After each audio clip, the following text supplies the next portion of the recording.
Bienvenidos a esta nueva edición de Cara a Cara, en la que tendremos el inmenso placer de charlar con los amigos de Terra Ignota, mejor dicho, con una parte de los amigos de Terra Ignota. Concretamente, hoy nos acompañan Pirata, Javi y Getro. Muchísimas gracias por haber accedido a esta invitación. Acabáis de sacar un documental sobre la corrupción del PSOE y de Pedro Sánchez. Va por 500.000 más o menos de visualizaciones, he visto hoy. Y tiene un gran mérito el documental, además de por la valentía de hacerlo, por la habilidad de lo que es absolutamente caótico, porque a esto juegan, o yo creo que es esto a lo que juegan, que es a la técnica de la saturación. Es decir, incluso nosotros que lo seguimos y que estamos encima, es complicado que sepamos ordenarlo y que incluso recordemos todo lo que ha pasado, porque a mí, digamos, ver el documental me ha servido para acordarme de cosas que había olvidado y que eran graves como poco. O sea que, enhorabuena. Quería empezar pues para romper el hielo y para expliquéis por qué quisisteis hacer este documental y cuál, digamos, fue vuestra intención con él, por qué lo habéis hecho como lo habéis hecho también, etcétera. Y a partir de aquí, hablad, interrumpíos, yo me pongo aquí en un ladito, eso se escucha.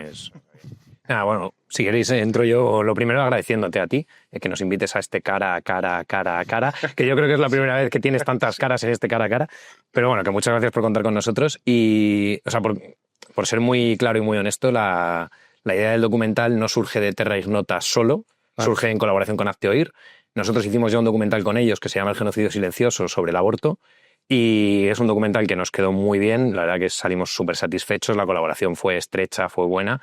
Y el día que estrenamos ese documental salimos del cine, del estreno en el Capitol, y al minuto ya teníamos la idea de sacar este otro. O sea, salimos del cine y dijimos las dos partes, tenemos que hacer algo más juntos y ese algo tiene que ser la historia de la corrupción del gobierno de Pedro Sánchez. Inmediatamente ese día se activaron las máquinas y ya se empezó a trabajar. El cómo se ha trabajado, si quieres, Raúl, te paso a ti la pelota. Posiblemente es el docu más fácil que hemos hecho. Sí. A nivel de guión, ¿no? De material. O sea, lo complicado de cualquier contenido y tal es crear el contenido, ¿no? Aquí el contenido está creado, es muy fácil, porque podríamos haber hecho como un poco con el 11M, podríamos haber hecho 3 capítulos, 5 capítulos, han quedado muchas cosas en el tintero. Sí, es un poco más complicado en lo que decías, porque satura tanta información, un escándalo tapa al otro, no te acuerdas. Uno de los objetivos del documental era, sabíamos que pues, cuando la gente que no lo haya visto empezará a ver el documental y dirá, ostras, de esto no me acordaba, ¿no? A mí me ha pasado más de una vez. Sí. Claro, es que como nosotros vemos ese problema de que una cosa va tapando a la otra, es una de las razones por las que empezamos a hablar con Hazte Oír de que esto había que contarlo bien, ¿no? Y eso sí que tiene cierta dificultad para que la gente no llegue a clic y desconecte, ¿no? O sea, el darle ese eje narrativo, ese hilo conductor para que, primero, que entiendas la gravedad de lo que es de la situación en la que estamos. Y después de que sea algo mínimamente digerible, porque es tal la magnitud de escándalos, tanta cantidad, todo está extremadamente conectado entre todo. Los actores son siempre casi los mismos, ¿no? Y eso sí que había que darle forma para que la gente no llegara a los 10 minutos y dijera, ¡buah, me voy! Porque te abruma. Cabrearte te vas a cabrear. Sí. Esa es una de las ideas. Sí. Pero que te abrume tanto como para quitarlo y tal, eso sí que es la dificultad un poco del docu. En relación con esto que decís, voy a leer una parte del documental que está al final, que es donde hacéis una recapitulación, lo cual, ya digo, tiene mucho mérito. Decir lo siguiente, no la voy a leer entera, pero sí los puntos más esenciales, porque es muy ilustrativo. Resumís así, digamos, toda esta historia. Decís, un tipo que sale de la nada y que no tiene ningún mérito significativo se casa con una muchacha cuya familia vive de prostíbulos y saunas gays. Saunas en las que Villarejo y el Gordo grababan a personajes influyentes para extorsionarlos. Con este currículum logra tocar moqueta 3 veces por sustitución de un cargo electo. En 2014 llega a la Secretaría General del Partido Socialista tras ganar unas primarias que arrojan dudas sobre su limpieza. Lo echan a patadas en 2016, pero consigue volver en otras primarias todavía más manchadas que las primeras, tras un viaje que nadie sabe quién financió en un Peugeot 407 lleno de mangantes. Como a Moncloa llega gracias a una moción de censura, cuando su fuerza parlamentaria era de 85 míseros diputados, necesita el apoyo de etarras, independentistas fugados y aquellos que, según él, no le dejarían dormir tranquilo. Y desde el minuto 1 pone el aparato del Estado a sus pies, colocando a gente del partido en los más altos cargos del poder. Todo a su servicio y todo está conectado. Y aquí mencionáis el rol de la justicia, del Ministerio del Interior, del Ministerio de Exteriores, de los medios de comunicación, de correos. Seguís. A donde no llega el aparato del Estado aparecen los tentáculos de las cloacas. Leire Díez se encargaba de buscar información para hundir a los jueces y guardias civiles de la UCO que le estaban haciendo la puñeta. Y por último, mencionáis lo que llamáis chusco, es decir, las prostitutas y la cocaína, y el robo a paladas. Claro, habéis sintetizado de una forma brillante lo que lleva sucediendo en los últimos años y años y años, y entonces me gustaría que de algún modo replicásemos en esta charla un poco el mismo esquema. No os voy a bombardear a preguntas porque siendo 3 horas es imposible. Lo que voy a hacer es poner encima de la mesa, digamos, los bloques temáticos que vosotros abordáis en este resumen para que en relación con cada uno de ellos, pues simplemente esto que es un titular, lo que he leído, lo desarrolléis un poco más para que la gente se entere, porque hay mucha gente que muchas de estas cosas no las sabe, o por lo menos no las sabe con detalles. Entonces, si os parece, empezamos con lo que sucede antes de que Pedro Sánchez llegue al poder, porque aquí ya hay cosas turbias, fundamentalmente 2, que es la primera, el tema de los prostíbulos y las saunas gays, y la segunda, y esta es muy importante, el amaño de las primarias. Entonces, empezamos con el tema de los prostíbulos y las saunas gays, porque decís que el padre de Begoña Gómez, y el suegro, por tanto, de Pedro Sánchez, tenía prostíbulos y una sauna gay, por lo que la familia de Begoña Gómez vivía de la prostitución. ¿Cómo es esto exactamente? Así. No. Quiero decir, esta familia tiene una serie de locales de prostitución, tiene tiene una sauna gay y tal, y esto nos lo cuenta Miguel Berna de Manos Limpias, donde a él, cuando estaba trabajando en el Ayuntamiento de Madrid, Sabiniano, que es el padre de Begoña Gómez, le pide por favor que le ayude porque hay una serie de policías locales tal que le están un poco mangoneando, ¿no? Porque saben que no tiene licencia, tal. Y este hombre, bueno, pues le coge y le ayuda un poco con regularizando. No nos imaginemos una trama grande, o sea, es cosas como la salida tiene que tener 80 centímetros y tengo 75. Bueno, pues dale 5 centímetros más a la salida y yo te firmo el ok de que el ayuntamiento dice que el local está pues para ser utilizado, ¿no? Una sauna gay no es, digamos que no es delito, ¿no? Está, o sea, bueno, es que terreno... no es una sauna gay, es una sauna. Quiere decir, la de sauna gay eso es en la calle, ¿no? Pero en el ayuntamiento, en el papel que pone el ayuntamiento, aquello es una sauna, igual que el putablo es un bar. Está dentro de esa línea difusa que tienen todos los prostíbulos. O sea, alguien se está lucrando de las mujeres o son mujeres que están allí por propia voluntad, toman una copa y luego lo que hagan después es... Bueno, luego alquilan la habitación. Claro, esa franja es la que tenemos que juzgar, si digamos, ¿no? Pero yo creo que ahí lo grave es que cuando se desarrolla todo esto, pues le dicen a este hombre, a Miguel Bernat, pues que se graban allí las cosas. Es que eso es muy interesante porque planteáis una pregunta, que la voy a leer porque la he anotado, porque quiero leerla tal cual, que es muy pertinente, que es la siguiente. Dice, preguntáis primero si se ha podido lucrar de 5 prostíbulos en una sauna gay, Pedro Sánchez, y luego añadís una segunda pregunta, que es, en fin, la voy a leer, particularmente delicada. Dice, y además, en esos establecimientos se grababa personalidades influyentes para después ser chantajeados. ¿Ha utilizado las grabaciones de la sauna Dan para su ascenso político? Lo cual, ya digo, es especialmente pertinente cuando uno ve, en fin, las carambolas que se van sucediendo, digamos, en esa primera etapa política de Pedro Sánchez. Por lo menos preguntárselo, ¿no? Y una cosa es que en un momento dado una operación policial tenga que poner cámaras en un local de una manera excepcional para pillar a un tipo del que se sospecha que es malo, ¿no? Que está haciendo alguna fechoría. Pero que eso no es lo que se desprende de las palabras de Villarejo o de lo que ha salido, que ahí se graba todo. Entonces, ¿eso qué tipo de operaciones? Pues no puede ser más que una. Por eso hacemos esa pregunta, no podemos afirmarlo. Pero yo creo que es una pregunta lógica, ¿no? Y no es de ser conspiranoico hacer la pregunta. ¿Qué es lo que se grababa ahí? ¿Todo? ¿A quiénes? ¿Para qué? En fin, claro, si tú unes eso con bueno, este tipo de dónde ha salido, si solamente no era un cargo preeminente en el Partido Socialista, era un tipo que había ido sustituyendo, era un sustituto. Eso es lo que era Pedro Sánchez, una cara bonita que sustituía. ¿Cómo ha ascendido así de rápido? ¿Tiene relación con eso?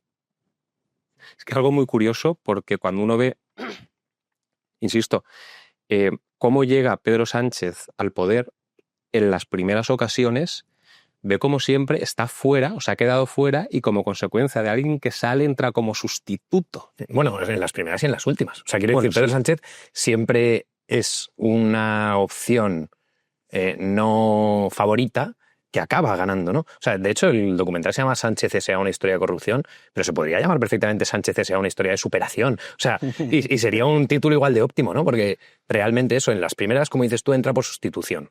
Pero en 2003, como concejal... Como concejal, yo es que ya los cargos... Él entra en el ayuntamiento por sustitución y luego 2 veces en el Congreso por sustitución, una de Solbes y una de Narbona. Pero sí que es cierto que es lo que dice, o sea, no todas son... O sea, yo no creo que todas las veces sea atribuible a esa pregunta. Uh-huh. Por ejemplo, cuando sustituye a Solbes, sí que sabemos más o menos, aquella era una época absolutamente ruinosa para el Partido Socialista, es cuando empieza ya el zapaterismo, empieza a decaer, allí no quería estar nadie. Es como lo que va a pasar cuando se vaya no, poco a poco se le va a ir apartando a la gente, ¿no? Él ahí apuesta. Claro. Él ahí apuesta y en un sitio que no quería ir nadie a lo mejor dice, pues yo voy. Y es eso lo que decía, ¿no? La historia de superación, la resiliencia que llamaban, ¿no? El manual de resistencia. Que por eso iba a que no solo en las primeras, sino que en las últimas, sus últimas elecciones ganadas las gana después de que le echen del partido. O sea, después de que su propio partido le rechace, le den la patada. Este tipo hace el famoso viaje del Peugeot lleno de, ¿cómo decimos? Gañanes. Mangantes. Y vuelve absolutamente, o sea, una resurrección absoluta. Entonces, él siempre ha hecho esto y yo creo que ahí está también la fuerza de ese personaje, que desde luego es detestable. Yo, o sea, a mí no soy sospechoso de sanchista, pero sí que es cierto que es fabuloso también, ¿no? Y eso hay que tenerlo en cuenta. Pero creo que seríamos estúpidos si pensáramos que eso es un aura que él tiene o una magia que él tiene. No, hombre, esto tiene que ver con lo de las saunas, o al menos merece la pena plantear la pregunta. Merece la pena plantear la pregunta y además nos llevará después, ¿no? Con todo este hilo que decías, a la última cuestión de las que ha salido en esa pizarra final, que es las cloacas. Y ahí cerraremos el círculo, porque esas saunas, esas grabaciones, como ha dicho antes Getro, no es una operación policial de escuchas con una orden judicial controlada, etcétera. No. Aquí estamos hablando de una operación parapolicial, una operación de cloacas, donde se está grabando permanentemente a ver qué cojo, a ver qué tengo, a ver qué dossier alimento para cuando haga falta. No es que haya una investigación en curso sobre este señor y a este señor le grabo. Yo voy haciendo archivos con muchos nombres, con muchas etiquetas y algunos de ellos no los veremos jamás. Porque habrá gente que se ha portado bien, adecuadamente, y ese dossier se tirará y ya está, o no se utilizará. Porque esas saunas... Pero perdona, es que luego presuntamente todo. Luego es pertinente también, porque como decía Samuel también en el documental, si esa pregunta me la haces hace 2 años y medio, 3 o 5, te hubiera dicho, tío, no. Claro, cuando le ves producirse cómo se ha ido desarrollando todo, empieza a salir Leire, te das cuenta que esas grabaciones físicamente existen y están circulando, porque Leire se las pasa en teoría a Cerdán, según Leire, se las pasa a Cerdán para que se ponga en disposición de fiscalía. Dices, hombre, pues igual hace 3 años me lo dices y no, pero con todo esto que estás haciendo, tiene sentido pensar eso. Yo lo que os pregunto, porque no lo sé, o sea, supuestamente, hasta donde se sabe, a esas saunas iban no solamente personas de a pie, sino personas de un cierto relieve. Os pregunto, ¿de una cierta posición? Se supone. Eso la gente que ha estado implicada en eso... Y no solo del PSOE, por cierto. Claro, es que este tema yo creo que es esencial también tocarlo, aunque insisto, es para el punto de cloacas, ¿no? Digamos, más final. Pero hay que tener claro que esto, lo que nos preguntamos no es si el PSOE utiliza eso para colocar a Pedro Sánchez, es si alguien por encima de esas cloacas utilizan al PSOE para colocar a Pedro Sánchez. O sea, Pedro Sánchez lo que tiene no es que es del PSOE, es que es el yerno de Sabiniano. Yeah. Y eso es mucho más importante en este caso. Entonces, yo no creo que sea el PSOE lucrándose del trabajo de las cloacas. Creo que son las cloacas aprovechando al PSOE para colocar a alguien. Esa es mi teoría, la de Javi, que conste, no la de Terra Ignota, ni la de Sánchez S.A. Quiero dejarlo claro. Yo cuando escucho esto me parece, ya digo, pertinente la pregunta por lo siguiente. O sea, supuestamente iba gente que tiene una cierta posición. ¿Vale? O sea, esa es la premisa número 1. La premisa número 2 es que se colocan cámaras. O sea, estas dos cosas parece que sí son así. A partir de ahí, hablando del elemento subjetivo y arrastro las cosas un poco a mi terreno así de penalista, hay dos intenciones, que es o la intención de un vicioso o la intención de alguien que, bueno, quiere tener cosas de ciertas personas para sacarlo cuando corresponda. Hombre, Álvaro, perdona, si eres un vicioso pones una cámara en tu Airbnb. Eso. No en una sauna donde dan personalidades. Entonces, encima, cuando de esas dos intenciones hay una que parece bastante más probable que la otra, por eso digo que la pregunta me parece particularmente... También se cierra el círculo, es decir, las personalidades eminentes no van a cualquier sauna, van a la sauna donde sienten que van a estar, digamos, controlado, cómodo, no porque haya cámaras, sino porque precisamente dan por hecho que allí no va a haber cámaras porque es la de Sabiniano. Entonces, yo entiendo que para que accedan esas personalidades, o sea, no creo que en cualquier sauna gay de Madrid, hay muchas, vayan políticos, empresarios, periodistas importantes, no creo que vayan a cualquiera. Irán a la que piensan que el tío que la controla es de fiar, que es de los suyos, que es del gremio y que por tanto está todo en orden. Asumo, ¿no? No creo que si te vas por Chueca en cualquier lado te encuentres a... Es que no quiero decir nombres, pero a un CEO del IBEX 35. Yo creo que te lo encuentres en cualquier garito de Chueca. A ese tío sabe dónde va. Y cada vez que empecemos a barajar nombres, creo que nos equivocamos. Vale. Se hablaba de un JB, ¿no? Y todo el mundo. José Bono. Josep Borrell. Josep Borrell, tal. Creo que nos equivocamos. No es... O sea, sabemos que John Benjamin Toshak no era, ¿no? Pero ¿qué más da, no? O sea, es el hecho de que hay en un sitio que se está grabando prácticas sexuales que en principio no tenemos ninguna información de que sean prácticas... No estamos hablando de niños, no estamos hablando de... O sea, estamos hablando de prácticas sexuales permitidas, ¿no? Legales, y que con eso se está chantajeando a cierta gente poderosa del país para que haga X cosas. Bueno, disculpa que abunde. Eso no está tan claro, ¿eh? No está tan claro, pero no tenemos... Que sean cosas legales. No, pero no tenemos nada para... Yo iba a decir otra cosa. Tenemos a Bob Pop que nos ha dado alguna pista. Ya, pero, también. Yo iba a decir otra cosa, que ni siquiera tenemos claro que lo que se graben son exclusivamente prácticas sexuales y, de hecho, creo que lo más jugoso que puede haber en esas cintas no son las prácticas sexuales, son las cosas que se dicen, y esto cualquier persona que le guste un poco el mundillo de la inteligencia, el espionaje, etcétera, lo sabe, que no hay nada mejor que poner, si eres homosexual, a un tío, pero si eres heterosexual, a una tía buena, que te haga un favor, porque Formación vaginal. Las cosas que se dicen pre y post son bestiales. O sea, la gente cuenta todo con tal de echar un cookie. Todo. Y la gente le encanta fardar. Entonces, tú estás en esa circunstancia y aparte de que te tenga grabado desnudo o haciendo lo que sea, que sí, que eso tiene un valor de chantaje muy importante y tal, es la información lo que estás sacando y la gente cuenta todo. Entonces, me acabo de reunir con no sé quién, ya verás lo que va a pasar la semana que viene con esta empresa que va a salir a no sé cuántos. Buah, pues si yo te contara lo que se escucha en no sé dónde, que he escuchado a tal tío... Y eso la gente lo cuenta pre y post. Y insisto, no, esto una vez más, es que no es teoría conspiranoica nuestra, que es que en cualquier peli de James Bond lo puedes ver, ¿sabes?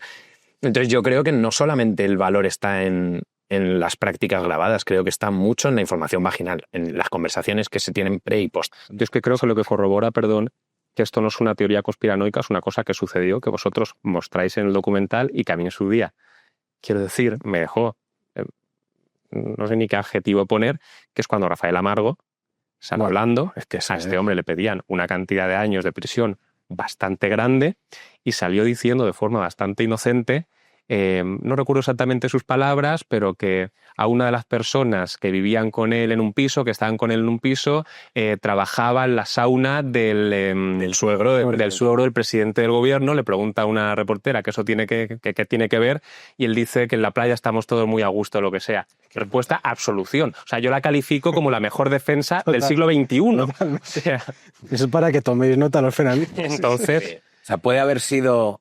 O sea, ¿realmente él es inocente, se le ha absuelto con todas las de la ley y tal? Pues a lo mejor. Puede ser. Pero la correlación de hechos... Hombre, que la intervención es digna de House of Cards. O sea, es lo que te esperas que le diga el abogado en House of Cards a alguien que está pringado y le dice, tú di esto en la tele. Y te lo imaginas así. Entonces, es que estas cosas, claro, la gente piensa que es conspiración porque le recuerda a las series, pero es al revés. O sea, las series hacen estas cosas porque recuerdan a la realidad, ¿sabes? Eso es. De la primera cosa turbia pasamos a la segunda, prepoder, aunque ya empezamos a tocar el poder ya con los dedos, que es el amaño de las primarias. No en una ocasión, sino parece que en dos. ¿Por qué se sabe esto? ¿Cómo se ha llegado a saber? ¿Cómo se ha llegado a destapar? En el momento, no es...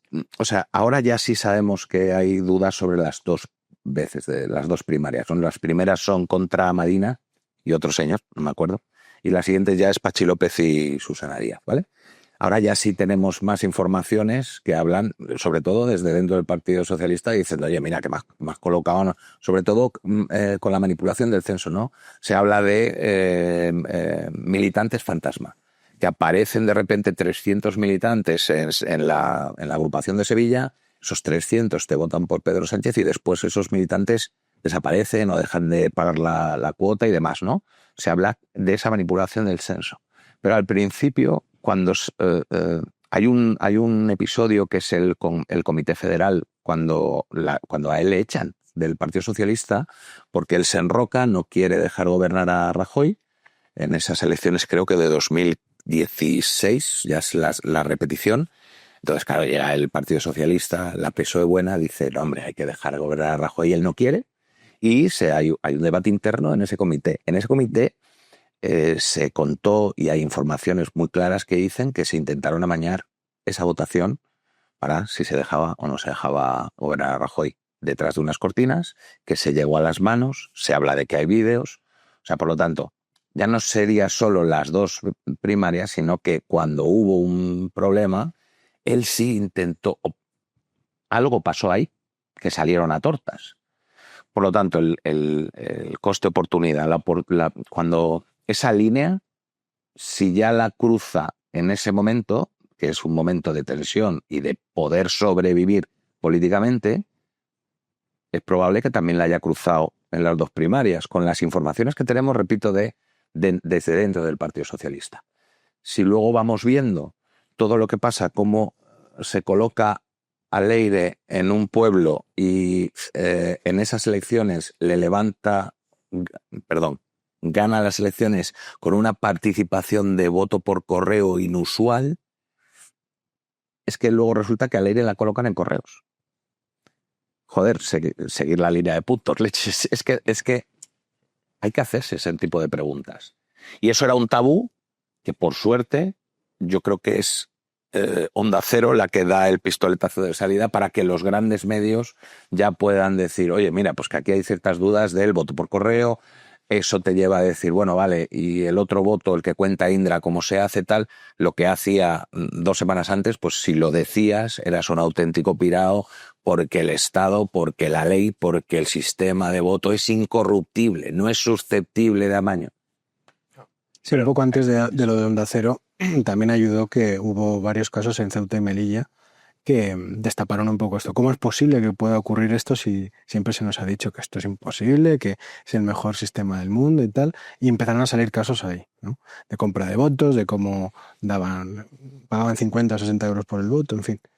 Y eso pasó hace unos años y ahora con esto, estas informaciones de Onda Cero ya como que ya no es tan tabú decirlo. También suena un poco conspiranoico, pero ya no tanto. Entonces, bueno, es una pequeña grieta del sistema por el que puede entrar una crítica legítima, yo creo. También tener en cuenta que el tema del voto por correo, si lo destapa alguien o si alguien está hablando de ello, son periodistas, gente que está informando sobre el asunto y tal.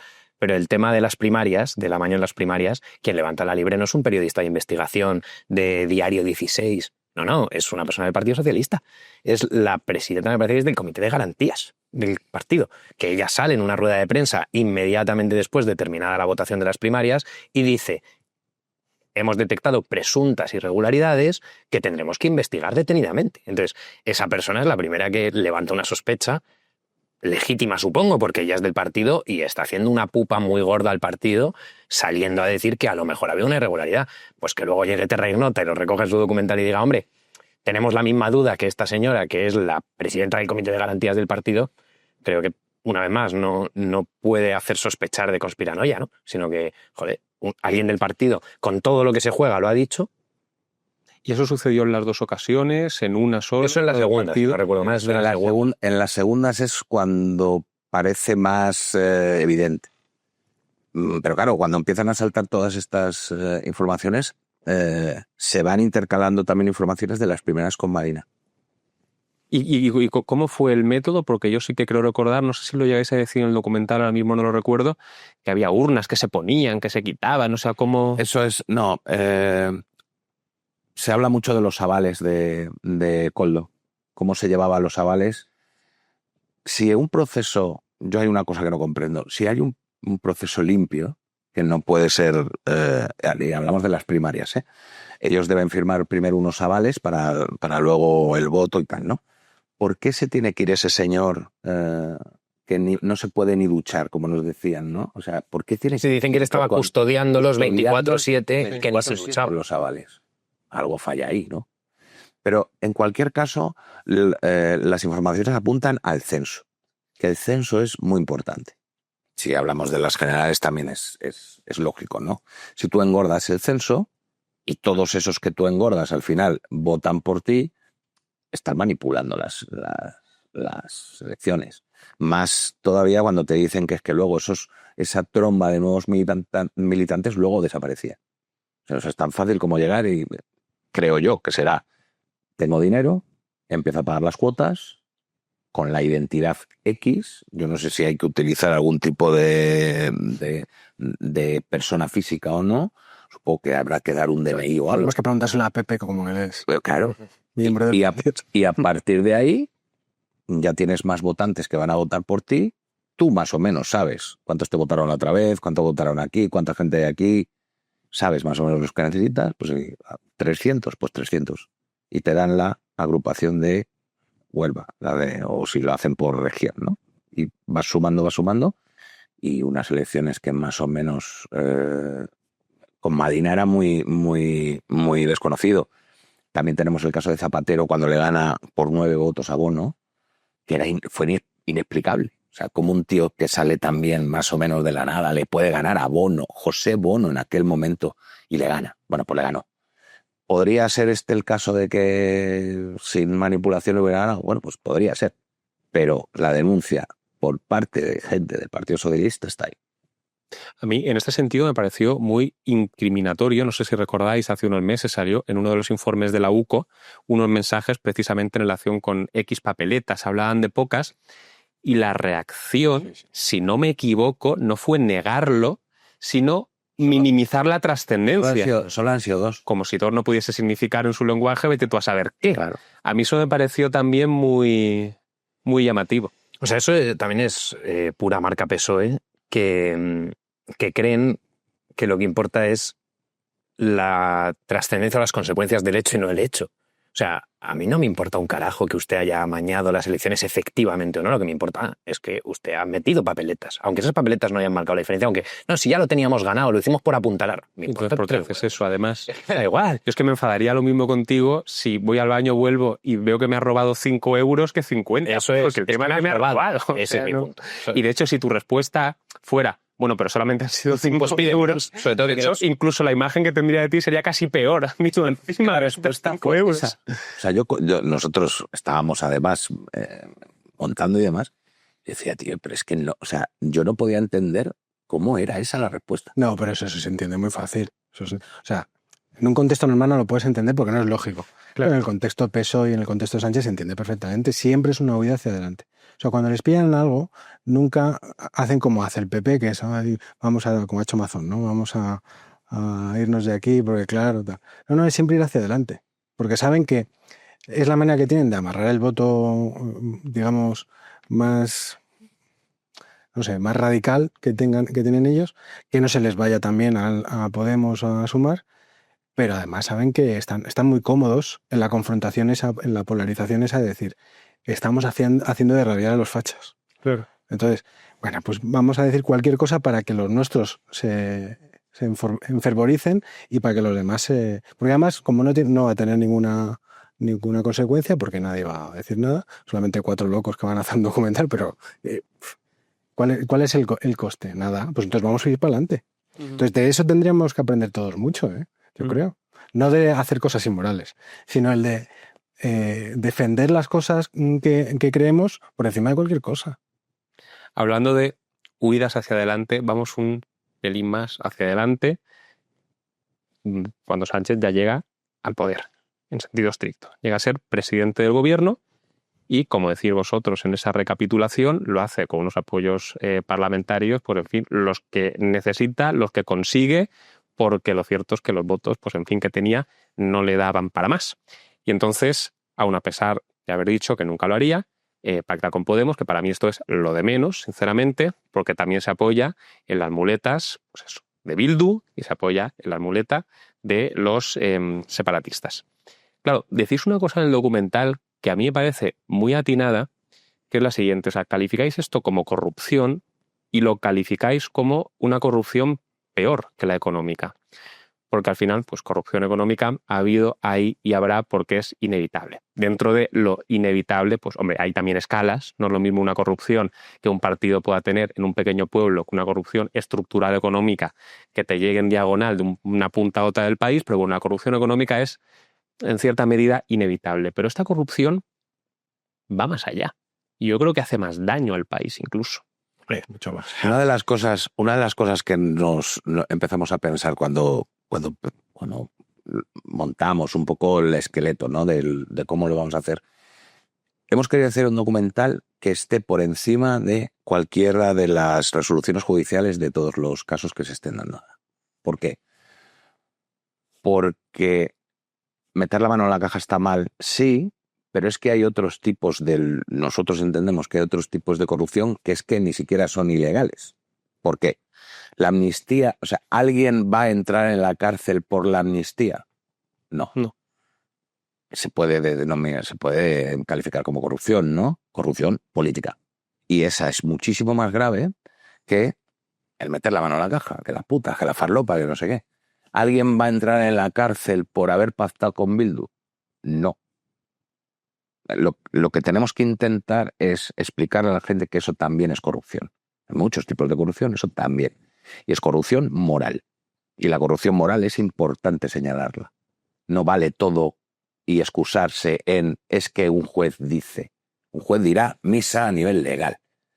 Todo el mundo más o menos ve el caso de Begoña Gómez y lo ve clarísimo. El del fiscal general del Estado y lo ve clarísimo. Bueno, pues a nivel legal hay un montón de letra pequeñita, pues que a lo mejor no está tan claro. Y la realidad judicial no tiene por qué ser la misma que la realidad política o social. Bueno, pues hay que enérgicamente condenar todos estos actos que para nosotros son de una inmoralidad tremenda. ¿Cómo te puedes acostar con los herederos de ETA? Con los... aparte de que tú has dicho hace 3 días que no, se lo repito 5 veces si quiere, no. 20, y luego es sí. Pero aparte de la mentira, que tendría que penalizar mucho más, vamos al meollo. O sea, los que te estaban poniendo bombas hace escasos 15 años son los que están ahora mismo decidiendo el futuro de mi país. O sea, eso es lo que está pasando. Y que luego te venga Zapatero a decir, no, yo con ETA acabé. ¿El PSOE acabó con ETA? No, perdona. El PSOE ha puesto a ETA a decidir los augurios de este país. Esa es la realidad. O sea, y yo creo que desde luego pactar con los herederos de ETA es inmoral. Pactar con los separatistas es algo menos inmoral, porque para mí no es una cuestión de moral estricta, ¿no? O sea, el separatismo es un tema político y esté yo de acuerdo o no, que no lo estoy, pero no es inmoral ser separatista. Pero, aparte de ser inmoral, sí que es corrupto. O sea, la corrupción, tal y como yo la entiendo, ¿no? O sea, tal y como está definida, es en una gestión política o en una gestión en una gestión política, hacer algo que no beneficia a la comunidad, sino a ti mismo. O sea, hacer algo por tu propio beneficio y no por el beneficio común. En el momento en que tú dices, yo no dormiría tranquilo pactando con Podemos, acabas de dar una prueba de que crees que la gestión de esa gente es peor que la tuya. Y sin embargo pactas con ellos, es decir, estás dispuesto a una gestión peor de lo común para llegar a gobernar tú, pero asumiendo una gestión peor. Eso es la definición exacta de corrupción, porque la corrupción significa eso, significa yo me lucro de que se haga este polideportivo porque me llevo 1 millón, aunque no es la mejor oferta que tengo en el pliego. Yo me lucro de pues tú te has lucrado siendo presidente de una peor gestión para España. Entonces, a mí que pactes con Podemos no es porque sean comunistas, no es porque sean progres, que todo eso lo detesto, pero tienen derecho político, quiero decir, políticamente tienes derecho a pactar con Podemos, eso no es malo per se, pero es malo en tanto sabes que vas a una peor gestión y lo haces solo para ti. Eso es corrupción. Lo otro, insisto, pactar con ETA para mí es inmoral. Pero como corrupción, bueno, sí, pero de otra manera. Luego tenemos otro problema también en el mundo de hoy, no solo de España, sino yo creo que en Occidente, que es que asimilamos lo bueno moralmente con lo legal. Entonces, si no es ilegal, pues no pasa nada, se puede hacer, es bueno hacerlo. Eso es el primer problema, claro, porque puedes hacer cosas que la ley te permite, pero que son unas aberraciones morales, ¿no? Como los casos que estamos comentando. Pero luego hay otra lectura que yo hago. ¿Quién es más inmoral? ¿Pedro Sánchez por llegar a un acuerdo con los etarras o un sistema que permite que los etarras estén en el Parlamento? ¿Qué es más inmoral? Porque yo creo que con el documental, que es una historia de corrupción de Sánchez, también lanzamos el mensaje, sobre todo en las intervenciones finales, bueno, está muy mal que Sánchez haya hecho haya hecho todo esto, pero ¿qué clase de sistema es el que permite que lo haga y no haya ninguna consecuencia, que haya total impunidad, ¿no? Y dices, claro, decía Pirata, ¿cómo no va a ser corrupción si esta gente estaba matando hace unos años, ¿no? Y estos son, incluso algunos estaban en sus filas. ¿Cómo no va a ser corrupción pactar con ellos? No, es que a mí me parece mucho más corrupto que esos tíos estén en el Congreso, ¿no? Entonces, ¿es Sánchez una anomalía del sistema, un cara dura, un tío que ha utilizado las cloacas para llegar a él? ¿O es el perfecto corolario del sistema que tenemos? Es que quien esgrime, digamos, como respuesta frente a todo lo que está sucediendo en la Constitución, hay que recordarle que todo esto lo ha podido hacer sin tocar una coma de la Constitución, que yo creo que es relevante. A Cándido, claro, o sea, donde tenía que ponerle. Pues que tú me das a mí el Tribunal Constitucional y ahora que se habla de estas interpretaciones creativas y tal, para adaptar la Constitución a los tiempos y tal, yo puedo hacer con la Constitución lo que te dé la gana. Que quieras. Artículo 14. Todos los españoles son iguales ante la ley. Voy a definir qué es español. Claro.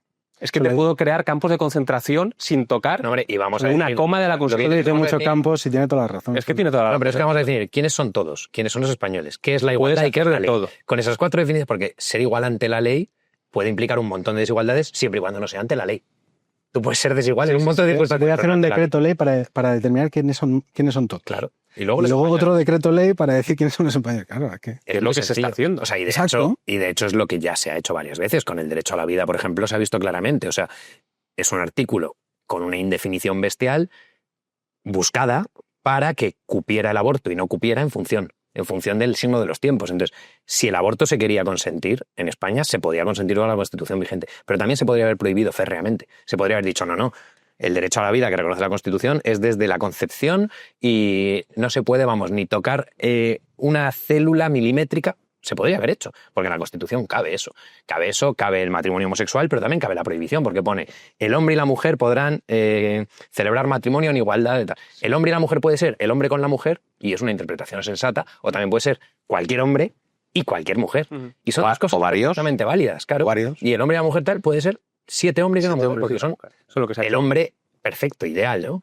Lo que se ha hecho con la amnistía en este sentido es particularmente revelador, porque, desde los tiempos de los tiempos, la teoría política más básica lo que venía a decir es que los ciudadanos podemos hacer todo lo que no se nos prohíba y el poder solamente puede hacer lo que se le permita, por una razón elemental.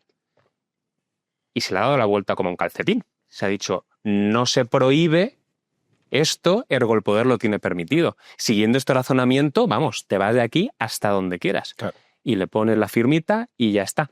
Comentabas una cosa, Javi, en relación con la corrupción, que es un tema al que yo le he dado vueltas, porque uno intuitivamente, o a mí por lo menos me pasa, siente rechazo a veces por ciertas cosas y no sabe muy bien por qué, y luego tienes que racionalizar para ver esa intuición de dónde viene.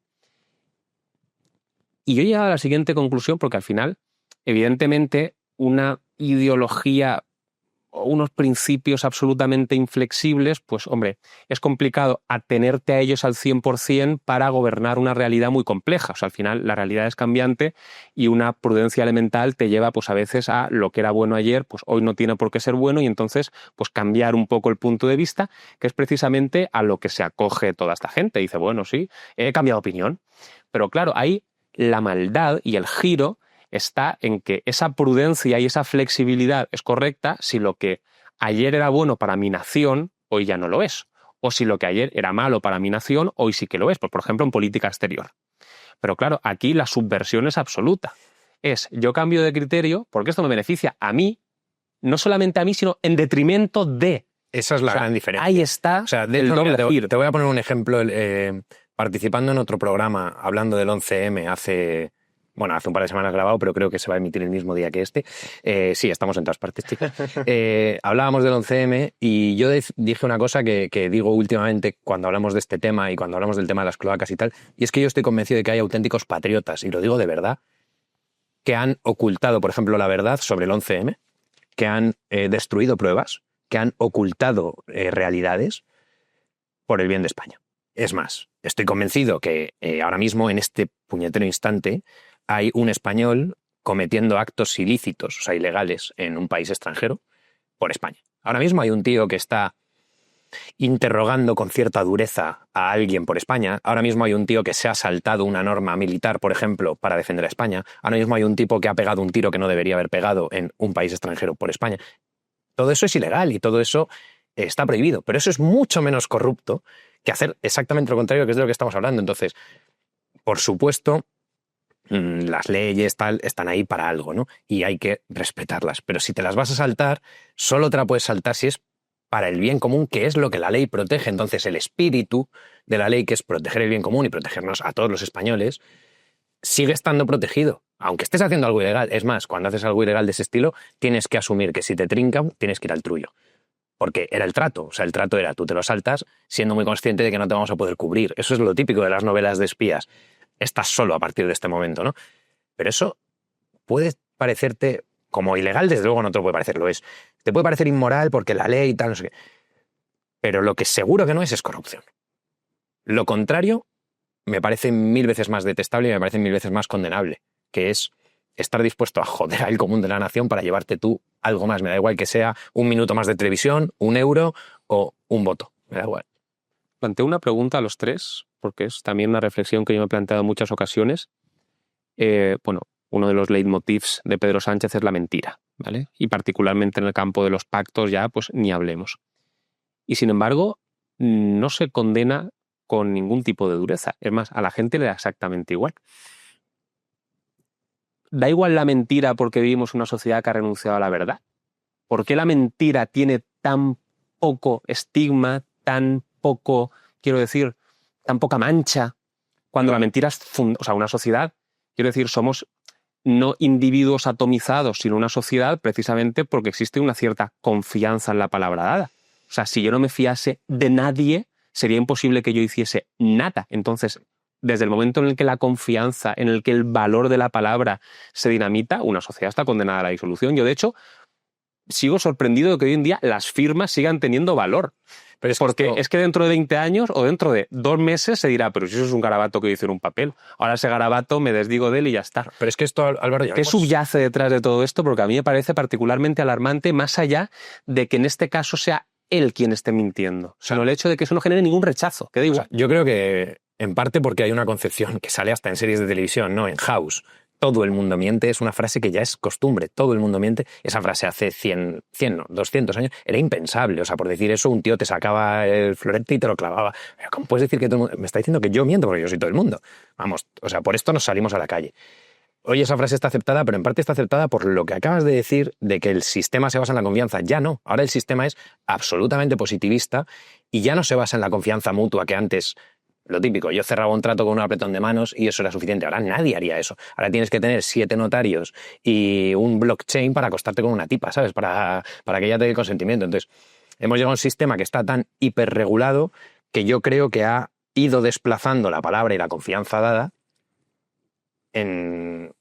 O sea, por estar tan hiperregulado, la gente ya considera que, total, si puedo hacerlo ante notario, ¿por qué lo voy a hacer con un apretón de manos? Conclusión, el apretón de manos deja de tener valor. Y cuando pegas un apretón de manos piensas, como no está ante notario, lo puedo romper. Y esa es la mentalidad del 90% de la gente y es, como te digo, lo que todo el mundo acepta. Entonces, ¿por qué va a tener malas consecuencias que Pedro Sánchez miente si la gente miente a su esposa? Si la gente miente a sus amigos, si la gente miente en el trabajo, si la gente necesita, qué sé yo, salir un poco antes porque ha quedado con un amigo y tiene que contar una película de que su hijo está enfermo, no sé qué, no sé cuánto, y la gente lo hace. Entonces, es normal, pero Sánchez miente y me voy a ofender. Ya te digo, todo el mundo está mintiendo permanentemente porque la palabra ya no vale salirte a la calle si alguien te la niega. Si alguien te dice que tu palabra es falsa, nos vamos fuera. Cuando la gente vuelva a hacer eso, la gente volverá a cabrearse porque el de enfrente mienta, claro. ¿Qué pensáis vosotros?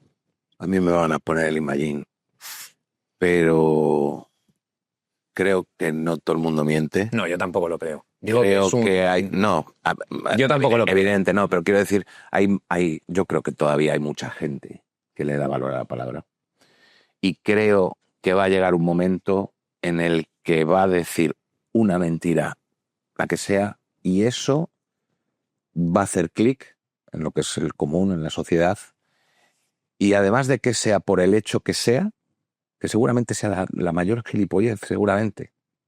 Y eso yo creo que pueda volver a que la gente exija que un político o que cualquiera sea sincero y volverle a dar valor a la palabra.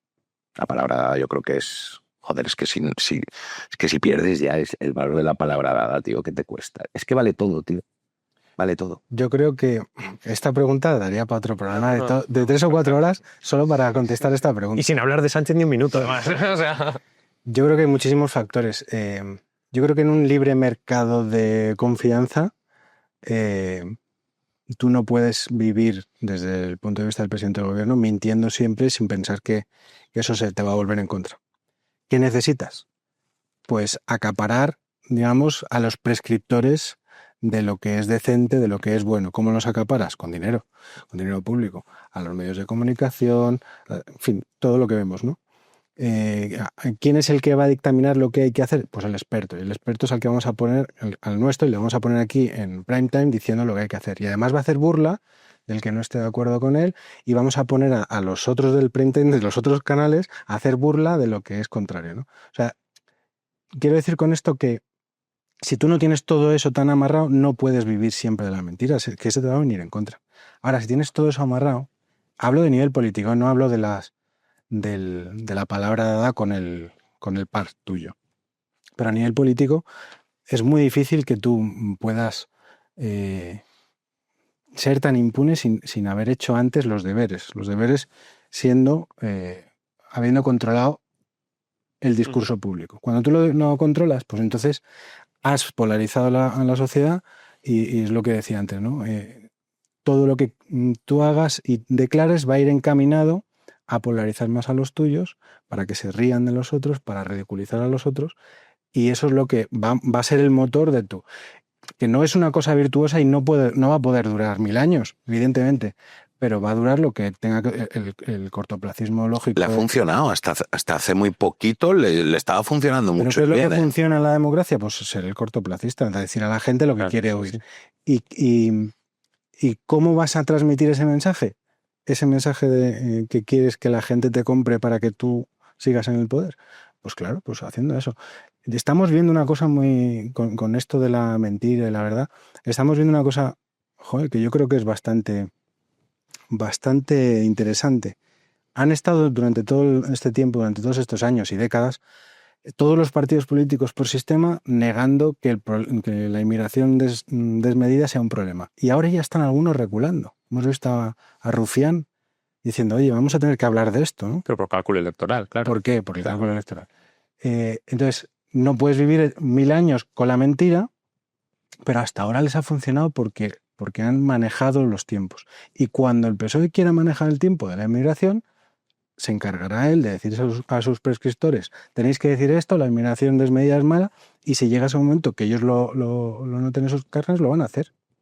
Y ese siempre es, digamos, el motor de ese tipo de sociedad. La mentira, para que triunfe o para que sea práctica, y válida, tienes que dominar un montón de más escenarios, y ellos lo han hecho muy bien.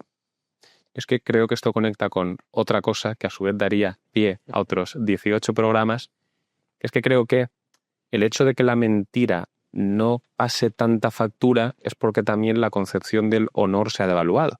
O sea, a mí se me caería la cara de vergüenza si salgo aquí diciendo una cosa y mañana, sin ningún tipo de justificación más allá de que a mí me interesa por mis asuntillos privados, salgo diciendo la contraria y mi vida consiste en eso. O sea, yo no aguantaría ni un solo mes haciendo eso. Igual peco un poco de positivista aquí, pero los códigos penales sirven para algo y es que son un buen termómetro social de lo que una sociedad valora o no valora y en qué medida lo valora. Y uno se ve como hace, pues no lo sé, 300 años, una falta contra el honor le podía salir muy cara. Hoy en día, de los delitos, quiero decir, más blandengues en el Código Penal son las injurias y las calumnias.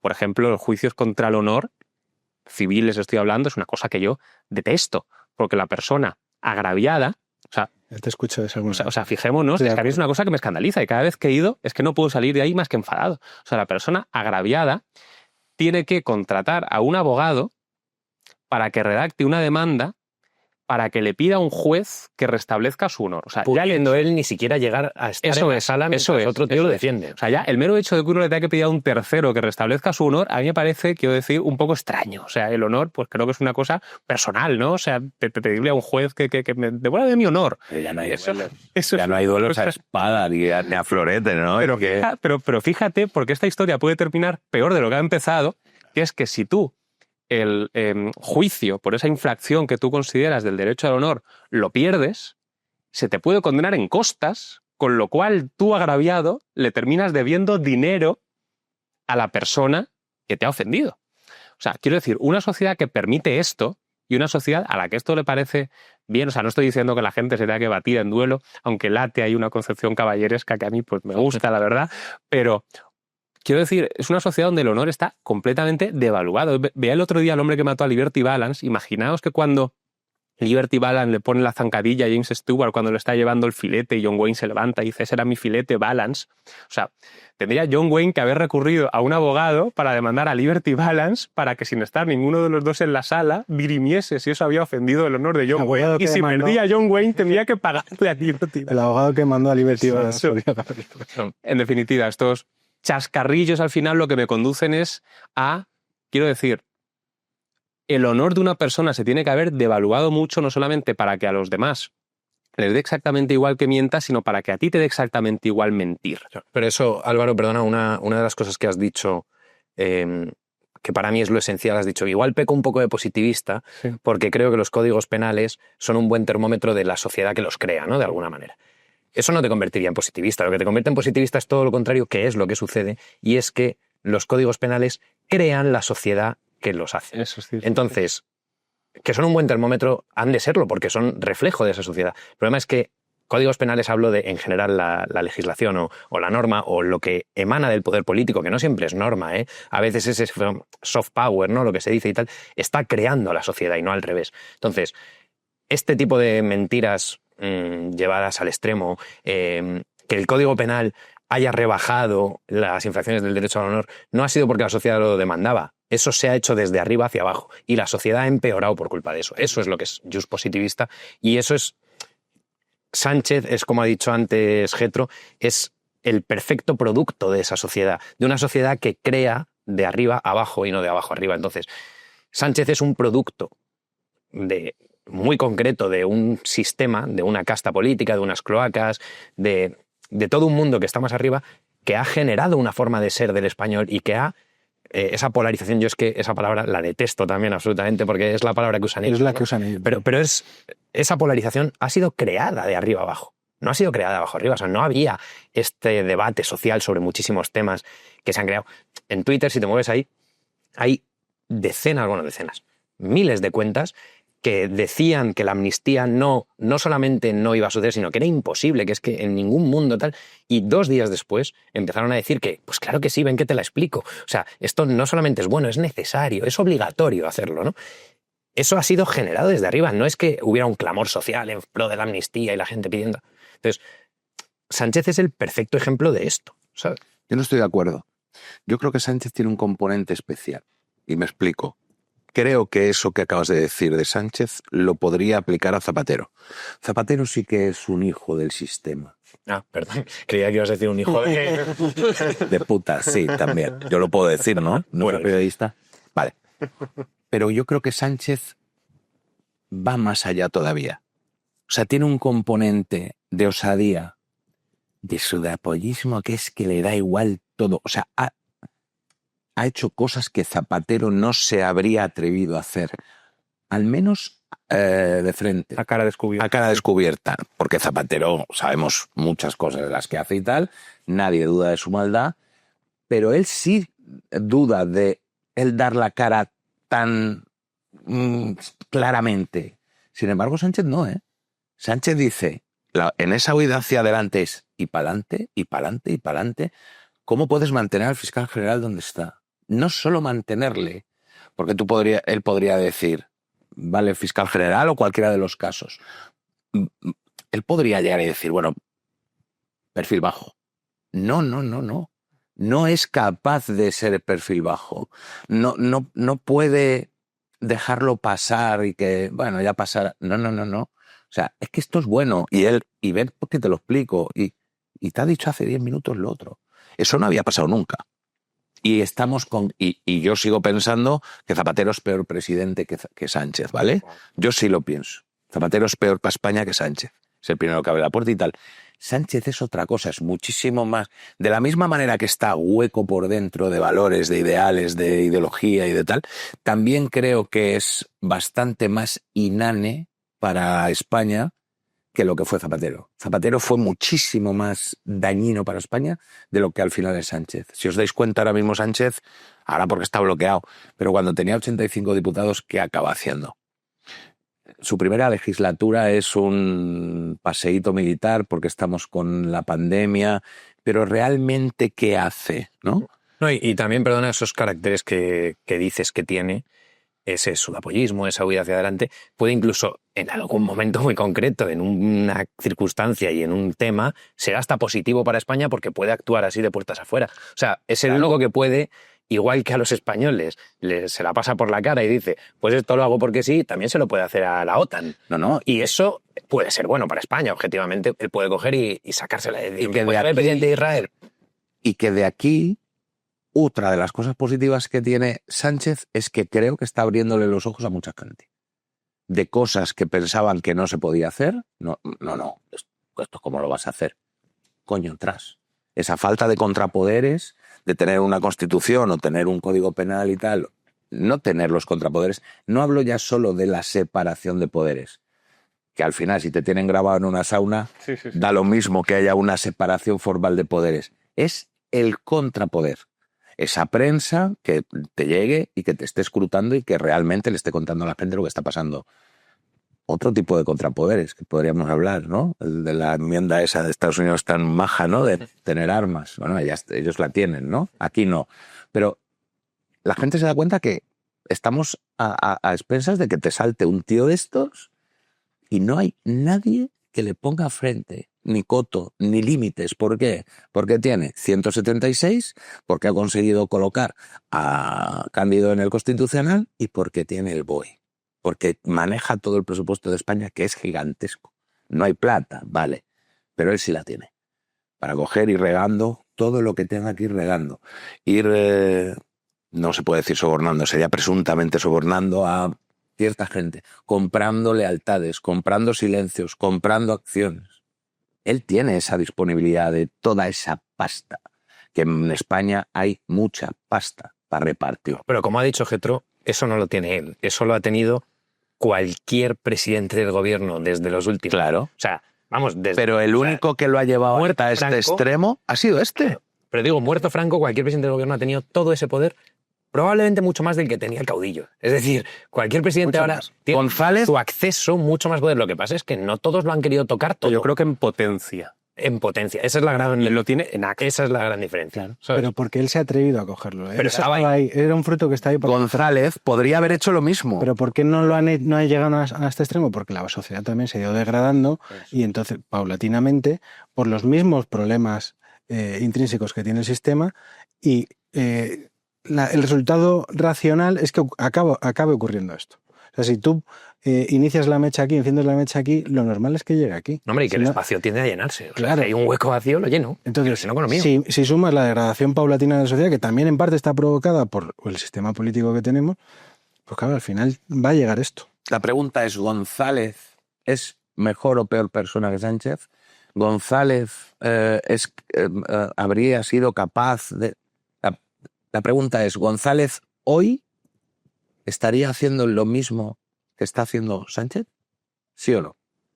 Si tú crees que sí, eso lo que quiere decir es que el sistema, lo que acaba de decir Getro, lo de la mecha, poco a poco se van tirando patadas hacia adelante, hacia adelante, hacia adelante y se van rompiendo varias líneas rojas. Zapatero sí es verdad que quiebra, salta, rompe ciertas líneas rojas. Lo de este no se había visto. Bueno, pero Felipe también las hace en su Pero claro. Felipe, sí, pero son Que no. Son las líneas rojas que se permitían en sociedades que van permitidas. Claro. Y ahora no es que sean permitidas del todo, porque más o menos todo el mundo está viendo las cosas que está haciendo, son permitidas por esa inacción de la sociedad, por esa falta de que ya no le damos valor a la palabra, al honor, somos una sociedad peor, somos mansos. Vale. Claro, pero que en esa sociedad Pedro Sánchez no es 1 entre 1.000.000, es 1 entre 10. O sea, quiere decir, Claro. gente con el perfil de Sánchez. Claro. O sea, Sánchez no es extraordinario, no es la anomalía, como has dicho tú antes, no es, pues eso, no es 1 entre 1.000.000. Entonces, Sánchez en otra época hubiera sido otro gañán, pero de otro tipo. Y hubiera sido mala persona, porque eso lo es, el pobre Eso hombre. se dice en el documental. Pero no hubiera sido haber de otra ascendido con los Gémeres, con Claro. Con el VAR, Eso con es. cualquiera, claro. Sí. ¿Sabes? Entonces, es lo que te digo, yo no creo que sea un tipo entre 1.000.000, no es extraordinario. Y además, esto también creo que en el documental subyace un poco.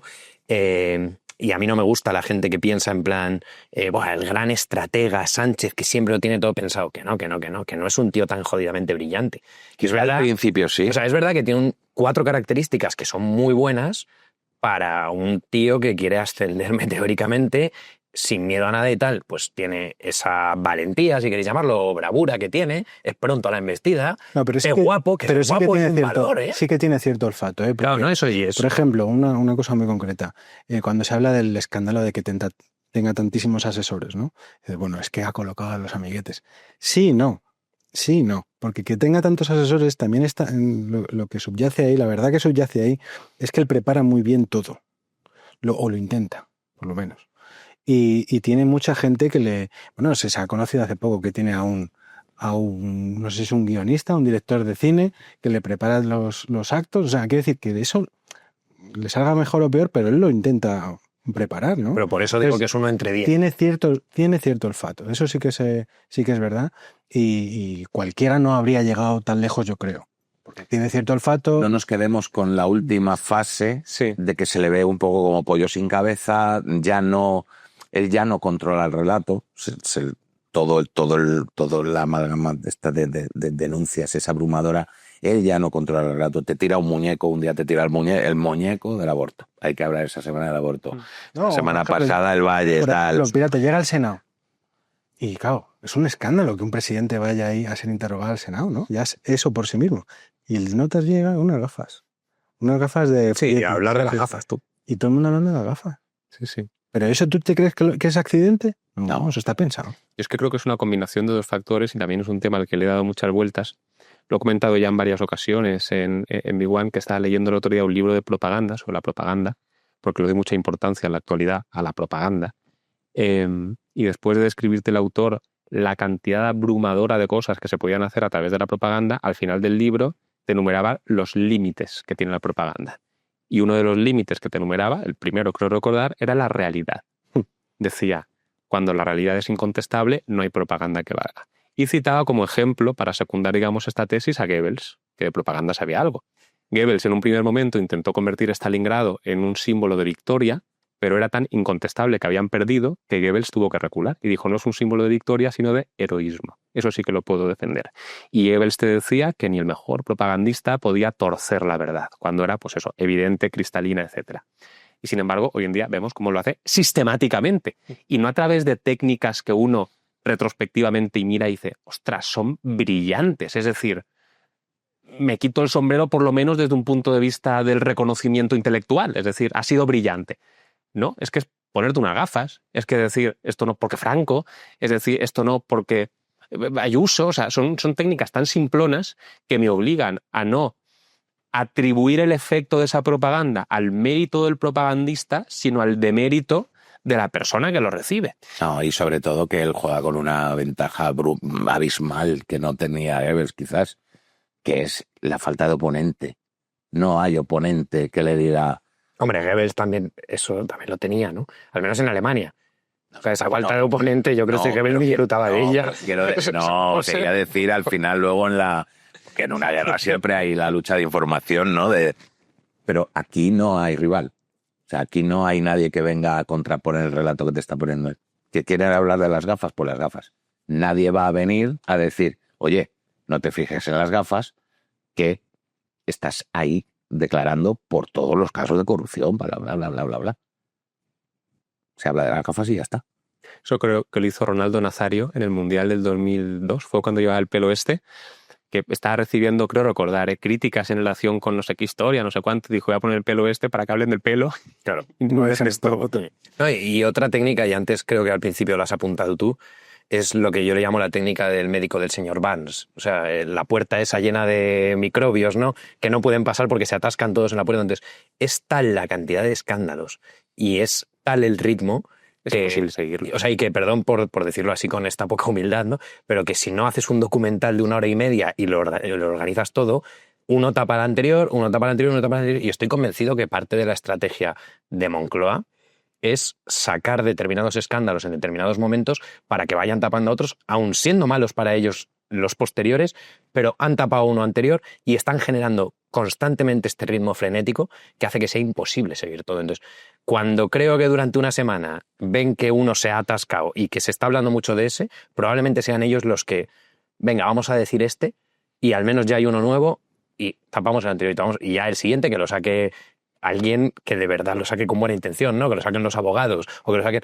Pero si durante un tiempo prudencial no sale nada nuevo, prefieren sacarlo ellos y borrar otro, porque al final la memoria es corta y la gente que se ve 1 hora y media de un documental no es tanta comparado con la población española.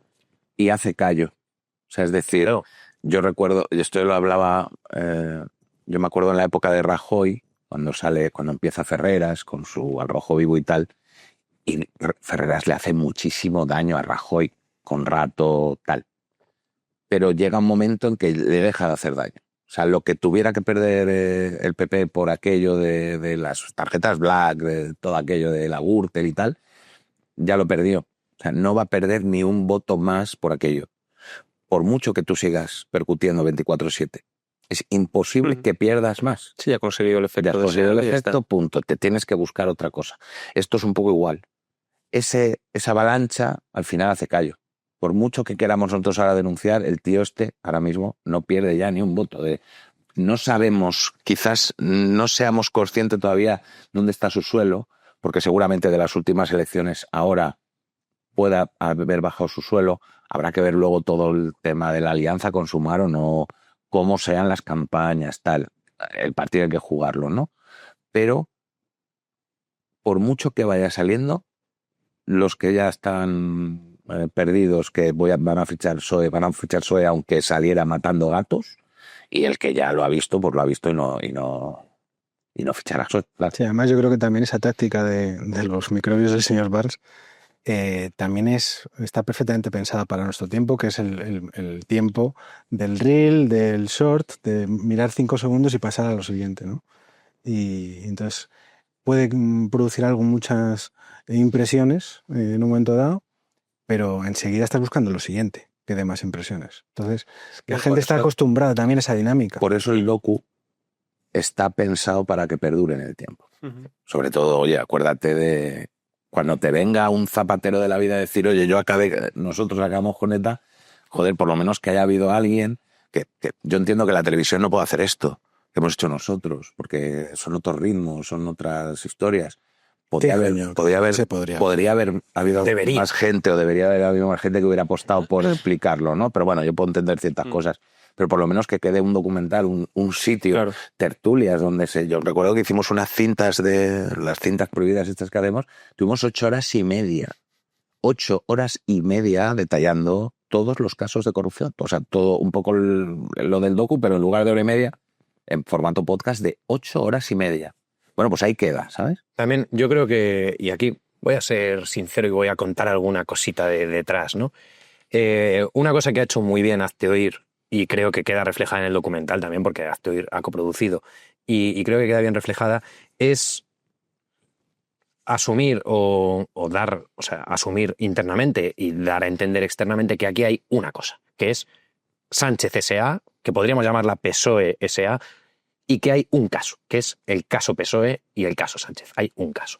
No hay 27 casos. ¿Por qué? Porque esto es una de las cosas que ha quitado fuerza a la idea de todo lo que está pasando es muy gordo, y es que se habla de 27 casos, el caso Koldo, el caso Ábalos, el caso Begoña, el caso Europa, el caso, o sea, no Europa, perdón. Sí, Europa, sí, Europa. Vale, el caso de Europa. Aunque 10 palabras a voleo, acertarás. Claro, sí, cierto feedback, ¿sabes? Entonces, tienes 47 casos y mucha gente ya no sabe cuál es cuál. Y tú sales a la calle, estoy convencido que si ahora saliéramos con un micrófono a la calle y empezáramos a preguntar a la gente, oiga, ¿ha oído la última novedad del caso Koldo? Y te dirá, eso es lo de las mascarillas, sí, o eso es lo del rescate de la aerolínea, o eso es lo de... La gente no tiene ni puñetera idea de qué caso corresponde a qué cosa. Pero eso es un arma de doble filo. Te digo mi punto de vista al respecto. O sea, si yo tuviese que resumir de qué va la táctica propagandística del PSOE, es todo lo que me afecta a mí, que se quede, digamos, en una nebulosa de que parece que yo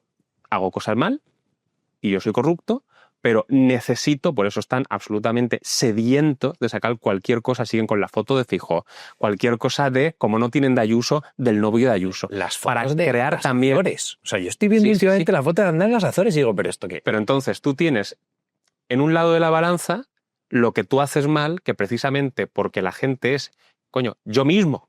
O sea, yo no te sé decir con detalle cada uno de los casos, pero ni cada uno, nosotros tampoco, ni la mitad. Yo tengo, incluso, o sea, con un poco de detalle, a lo mejor más que el ciudadano que no está politizado como yo puedo estarlo, porque sí que intento estar al día, pero la imagen global que yo tengo es del PSOE como un partido corrupto. Entonces, yo tengo esa imagen, y mucha gente también. Entonces, su tarea es crear una imagen, digamos, idéntica. Por lo menos en cuanto al titular, es decir, el PP pues también ha hecho cosas mal, el PP es un partido corrupto y lo sigue siendo por no sé cuánto, no sé quinto, no sé qué. Y la persona que, digamos, tiene filias con la izquierda, entonces al final lo que tendrá es decir, vamos a ver, unos hacen cosas mal, pero los otros también, y yo que soy, ¿de izquierdas o de derechas? De izquierdas, pues voy a votar al PSOE, voy a votar al PP. O sea, esa indeterminación no cuantificada, digamos... Es un arma de doble filo porque puedes contraponer una gran cantidad de casos que aglutinas en una etiqueta con una cantidad de casos que no son en absoluto equiparables a todo lo que están haciendo, que equiparas con otra etiqueta, y si tú a eso ya le incorporas un sesgo ideológico de partida que está dispuesto a ver las cosas con las gafas de lo que a mí me interesa, dices, estos son malos, pero es que estos también. Y entonces, si estos son malos, ¿por qué voy a votar a los malos que encima no son los míos? Y yo creo que esa es la única forma de explicar, bueno, la única forma, una de las formas, digamos, atinadas de explicar por qué esto no le pasa factura. Yo no creo que tenga que ver, evidentemente, pues yo qué sé, o sea, sí, hay gente que dice cosas que yo me quedo alucinado, pero no creo que el coeficiente intelectual medio en España sea de 30. No. O sea, creo que tiene más que ver con un interés ideológico que con una estupidez absolutamente generalizada, omnipresente, porque hay personas, quiero decir, que hacen cosas que me permiten a mí atribuirles inteligencia, que luego, sin embargo, esto que acabo de decir, te lo compran al final. La polarización funciona, ¿eh? O sea, lo que decía Getro, que al final, sobre todo el Zapatero, porque aunque yo recuerdo la época de Aznar y de González, que ellos se odiaban profundísimamente, pero es una época que llegan a acuerdos de Estado, hacen el pacto por las pensiones y tal. Zapatero viene y lo... Supongo, gracias por el pacto de pensiones. Da lo mismo, quiero decir, es el hecho de que PSOE y PP hicieron un pacto, cosa que ahora, para que no me riña Getro, delante de los focos no harán. O por lo menos intentan evitar. Luego lo que hagan detrás, ¿verdad? Es otra historia. Pero era otro ambiente. Y la polarización sí que funciona para eso que estás diciendo. Y porque no piensas más allá. Yo que soy de izquierda a de derecha, bueno, pues como son todos iguales, pues... Claro, existe el sesgo ideológico, claro. Pero además la cantidad de información que uno, si no está hiperpolitizado, que uno recibe, pues es limitada. ¿Y quiénes son los que prescriben esa información? ¿Los que mandan esa información? Pues si te vas a las teles, todas dicen lo mismo. Si te vas a las radios, todas dicen lo mismo. En fin,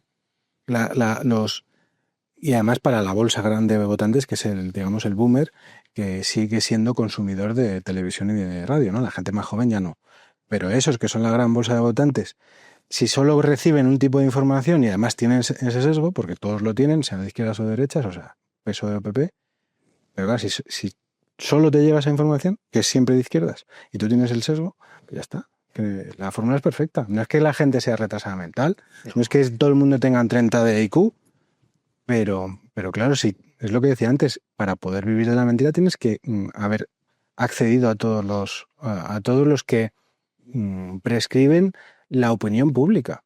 Si tú has conseguido eso, ya has ganado. Sobre todo en una coyuntura como la actual, en el que, quiero decir, la ideología tiene un peso muy grande hasta el punto de que define identidades. Claro. Eso, basta con meterte en las biografías de mucha gente de Twitter para ver cómo definen su identidad. Es decir, lo que pueden decir que son ellos es su ideología. Ojo, y perdona Álvaro, y puedes contar con los dedos de la mano a quien no está... Claro, por eso digo. Entonces, si la ideología tiene tanto peso que forja de algún modo tu identidad, renunciar a eso, renuncia a una parte muy grande de ti mismo. De ahí el incentivo de, en fin, mentirte a ti mismo, haciendo cherry picking como puedas para de algún modo sostener que no eres un idiota que está sosteniendo cosas insostenibles. Entonces... No, y por supuesto, si eso se vuelve insostenible, serán ellos los que no son verdadera izquierda, no yo. O sea, no será que yo no soy de izquierda, será que ellos no lo son. Ese es el último extremo. Ese es cuando ya se caiga el gobierno, la gente va a decir, no, hombre, Sánchez al final no era de izquierda. Alguien de izquierdas no puede tener un corrupto, claro, ¿no? Como decía Garzo. Ese es el último paso de todo. O sea, pongamos un ejemplo de una cosa que no define identidades más allá de personas que pueden ser particularmente fanáticas. Por ejemplo, Android y Apple, ¿vale? A mí, por ejemplo, me gusta más Android, pero no defino mi personalidad a partir de que me guste más Android. Pero porque lo que te gusta es Android y lo que te gustará es Apple, sí que te... Bueno, puede ser, no cabe decir. Claro, o sea, yo desde mi particular punto de vista, que, en fin, mi identidad no la defino de esa forma, pues sí, el teléfono Android empezase a tener fallos de rendimiento que a mí no me terminase de convencer, pues no tendría ningún tipo de freno moral ni freno de ningún tipo para comprarme un Apple y ya está, diría, este funciona mejor, pues ya está. Al igual que dentro de distintas marcas, o sea, no hay, digamos, una importancia excesivamente grande que uno le atribuya a eso. Pero claro, si yo definiese mi personalidad no solamente conmigo mismo, sino con los demás, porque todos tenemos hemeroteca, ahí es donde viene la complicación. Y yo creo que es lo que provoca esto. Sí, no, y también se ha jugado, antes hablaba Getro de los medios tradicionales y de la gran masa de votantes, que son los boomers, pero también hay que reconocer que a una cosa que ha jugado muy bien el PSOE, igual que muy bien Vox, pero nadie más ha comparecido en este teatro, ha sido en las nuevas formas de comunicación, por ejemplo, podcasts, YouTube, etcétera, que Sánchez se dio un buen rulo, antes de las últimas elecciones, se dio un buen rulo por La Pija y la Kinky, o sea, por tipo de podcast que no son los que consumimos nosotros cuatro, ¿vale? Pero existen y tienen millones de visitas. Y además fue allí a no hablar de política, fue allí a pasear. Y mucha gente fue a votar por primera vez en su vida, con 18 años, a esas elecciones, por el mero hecho de que ese tío era un cachondo, que se lo había pasado bien con La Pija y la Kinky, o llámalo con el broncano, o llámalo tal. Ese tío se lo ha pasado bien, se te ha hecho simpático, tú vas a fichar, no sabes por quién, y dices, pues por este que es un figura que le he visto con La Pija, que me gusta. El entretenimiento, amigo. Y eso lo cuenta Rubén Arranz en el documental. Es lo que habla Rubén Arranz y es fundamental, no solo porque al final lo que es el medio de comunicación, el periódico digital, la televisión, la radio, la enchufas con la publicidad institucional. Aquí el truco está en Lo Serrano, en Broncano, en el entretenimiento. Porque la gente está hasta las pelotas, te lo juro, de tanta corrupción y de tal. Pero si la vas colando poco a poco con el entretenimiento, eso entra de una manera. Pues yo creo que eso la gente más politizada, como te decías tú antes, Álvaro, lo infravaloramos. Tendemos a infravalorarlo. Y además sucede una cosa que tú has dicho muy bien, y yo suscribo tus palabras al 100%, has dicho, no creo que la mayoría de la gente sea retrasada, porque luego demuestran ser inteligentes.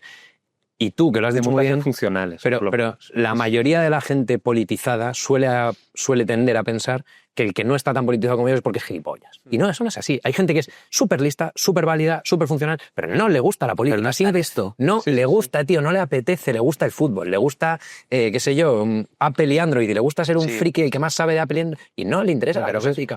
Pues a esa gente ve fútbol, eso le ha entrado bien. Claro. porque ve fútbol y Por eso resulta tienes que controlar las tertulias de la mañana y tienes que controlar al Bergano por la tarde. porque cuando Que se ría de los que no No, y el saben programa de la SER de fútbol. Porque Mira. cuando ve el fútbol tienes el logo de, en su día, pues estuvimos viendo los partidos con la bandera de Ucrania.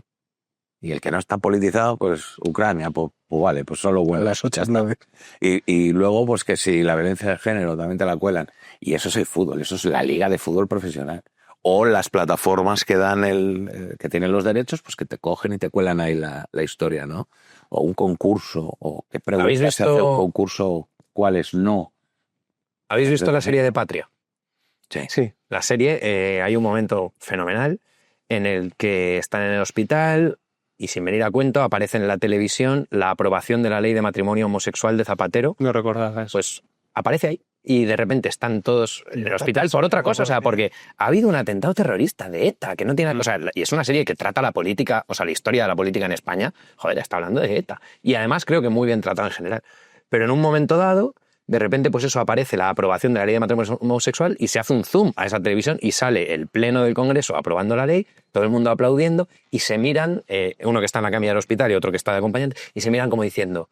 Vamos, tío, hoy se ha cumplido un hito en la historia política española porque se ha aprobado la ley de matrimonio homosexual. Y esa escena ya tira allá y siguen hablando de otras cosas. Es el PSOE en aquel gol Vota PSOE. de Butragueño, el PSOE en México 86. Os pongo un ejemplo. Frame. Os pongo un ejemplo más sutil. ¿Cómo se ha forjado la visión que el español medio tiene del empresario? Tú te ponías Aquí no hay quien viva. Y el padre de Lucía, que era un empresario, era un absoluto, en fin, ser inmoral, corrupto, etc. Hipócrita. Luego sacan Aída y te encuentras con Mauricio Colmenero, que es un explotador, racista, no sé cuánto. Luego pones La Quesada vecina y te encuentras con Antonio Recio, que es bastante más calco de Mauricio Colmenero que el padre de Aída, porque el padre de Lucía, digamos, era un empresario. O sea, al menos era elegante. Era elegante, por lo menos ves también la degradación española ahí. Y Antonio, pues también exactamente el mismo gag, pero es que luego te pones una serie que viene de fuera, como son Los Simpson, y tienes al señor Barnes, que también es no sé cuánto. Y eso poco a poco, y sin que te des cuenta, esa es la habilidad, sin que te des cuenta, va calando. Porque si te das cuenta ya no es adoctrinamiento. De eso va la película Origen. Claro, pero meter una idea en una persona sin que se dé cuenta de que se la has metido tú pensando que ella misma ha llegado a esa conclusión. Pero ahí estamos en el terreno... O Matrix. Pero eso es el terreno del adoctrinamiento ideológico más potente y yo, por supuesto, en eso creo y de eso podemos hablar otros 18 podcasts y además en Terra creo que es un tema que en Terra Ignota se trata a menudo, ¿no? El adoctrinamiento y tal, pero eso ya estamos hablando de algo potentísimo y de las grandes agendas y tal, pero a nivel muy chusco hablamos de Frames diciendo vota PSOE en un partido de fútbol. Estamos hablando de Frames enseñándonos la aprobación de una ley en una peli, en una serie sobre ETA. O sea, que la propaganda, joder, estamos hablando ya de nivel pedir el voto para un partido, no ir introduciendo poco a poco la imagen del homosexual como agradable y la del heterosexual como vicioso. No.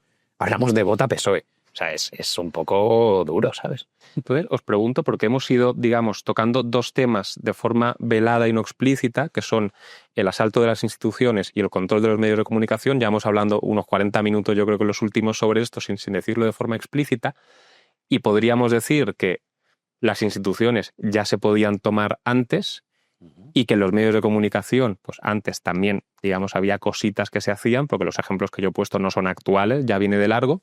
Entonces, ¿cuál es el factor diferencial, digamos, de Pedro Sánchez con respecto a el asalto institucional y con respecto a los medios de comunicación? ¿Es simplemente cuantitativo, es decir, ha hecho más, o cualitativo, es decir, está haciendo algo distinto? Yo creo que la parte de los medios se han vendido más barato de lo que se hubieran vendido en cualquier otra época, en gran parte por culpa de nosotros cuatro, quiero decir, de Big One, de Terra Ignota, de Wall Street Wolverine.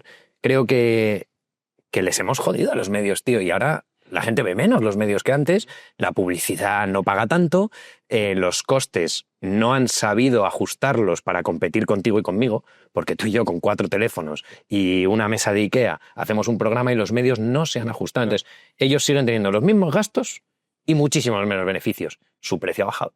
Entonces, creo que los medios hasta hace 15 años, de 15 años a esta parte ha sido paulatino. Y por supuestísimo, desde 2020, desde la pandemia y las famosas salimos más fuertes, ¿no? Inciso, para mí la imagen más potente de nuestro documental es la de Jorge Buxadé con las portadas. Y ahí lo dejo. Eso explica lo que saca como 6 o 7 periódicos con la misma portada. Eso es. Cierro inciso ahí. Silencio. Y digo, creo que esto, eso es diferencial. Que en los últimos 15 años los medios han soportado mismo coste y cada vez menos beneficio, menos beneficio, menos beneficio, menos beneficio, y en el COVID alguien se da cuenta de esto y dice, un segundo, estamos de rebajas, y entonces los compra todos. Y te cargas el periodismo de investigación, etcétera, salvo en unos reductos muy concretos que son los medios digitales, que son los que han conseguido ajustar sus beneficios, o sea, sus gastos a sus beneficios, y ahí tienes a la buena gente y valiente de Objective, ahí tienes a la buena gente valiente del Debate, ahí tienes a la gente buena valiente de Vox Populi, que son medios digitales que han sabido adaptarse.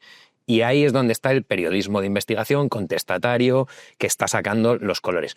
Pero en una cabecera impresa, olvídate, tienen más costes que beneficios y sus beneficios los van a tener que cubrir con publicidad institucional. Y lo mismo las grandes teles, lo mismo la radio, etc. Y yo creo que ese es el punto diferencial y por eso el asalto ha sido relativamente cómodo para ellos. Porque además nunca les ha dado miedo, aunque ahora están empezando a ver las orejas al lobo, que 4 piraos por YouTube dijeran cosas. No lo consideraban peligroso. Hablo del sistema político. Nunca lo han considerado peligroso hasta hace un par de años que se han dado cuenta y han dicho, un segundo, ley de youtubers, ley de creadores de contenido, que esto empieza a ser peligroso. Pero en ese ínterin entre infravalorar YouTube, YouTube hablo de lo digital, en ese ínterin entre que han infravalorado lo digital, que los beneficios y los costes de los medios tradicionales se han descompensado, etcétera, ahí ha habido un margen suficientemente amplio de tiempo, de 5 a 10 años, donde han podido jugar y la pelota era suya. Dicen de él que es gafe, y yo no lo veo tan claro. Sí que hago la broma y tal, pero él tiene muchísima suerte con la primera legislatura. Tiene una suerte tremenda, porque es una legislatura donde nosotros solos nos ponemos el bozal. Tenemos tantísimo miedo que no se nos ocurre decir ni mu. Pues había que hacerlo, porque si no matabas a tus abuelos, y bueno, todos nos acordamos. Y durante esa legislatura, si os acordáis, no hay gobierno, sí, lo que no hay es parlamento, no hay legislativo, porque está todo cerrado, hasta el parlamento, va todo a base de decretos ley, y dentro de esos decretos ley, pues cuando se haga el documental que se tenga que hacer de eso, de esa etapa, habrá que ir viendo muy bien todas las órdenes del BOE y todos los decretos ley. Pero de la misma manera que se estaba ahogando gente en Valencia, y lo que se debate ese día era el reparto de Televisión Española, hay que hacer el ejercicio de ver todos los decretos ley, todos los de la primera legislatura. Ahí yo creo que él se da cuenta que tiene muchísimo más poder del que pensaba. Y a partir de ahí le cae llovido del cielo la crisis que hay en los medios y aparece esa portada, ¿no?, general. ¿Os acordáis que hubo un editorial conjunto en Cataluña? Y se calificó ¿de qué? De muerte de la prensa. Se dijo, esto es la muerte del periodismo. Pues eso es lo que pasó con las portadas. Ha ido regando de dinero, los públicos los ha saltado porque puede, ¿no? Se ha atrevido a hacer ciertas cosas, se ha saltado al peligrosísimo Sindicato de Televisión Española, al de los Viernes Negros y tal. Pues los medios públicos los tienen, los privados los compra a base de publicidad institucional, que es como pueden sobrevivir, sobre todo los más grandes, y a partir de ahí, ¿qué más necesita? Tiene ya los 176 más o menos controlados. Un día se le revirá uno, pero bueno, le da más dinero y ya está. Ya ha conseguido que PP le firme la renovación del Consejo General del Poder Judicial y sobre todo la del Constitucional. Ya tiene a Cándido Conde-Pumpido en el Constitucional. Y encima tienes los medios de comunicación. Lo tienes todo, tío. Ya, lo tienes todo. ¿Qué le faltaba? La justicia.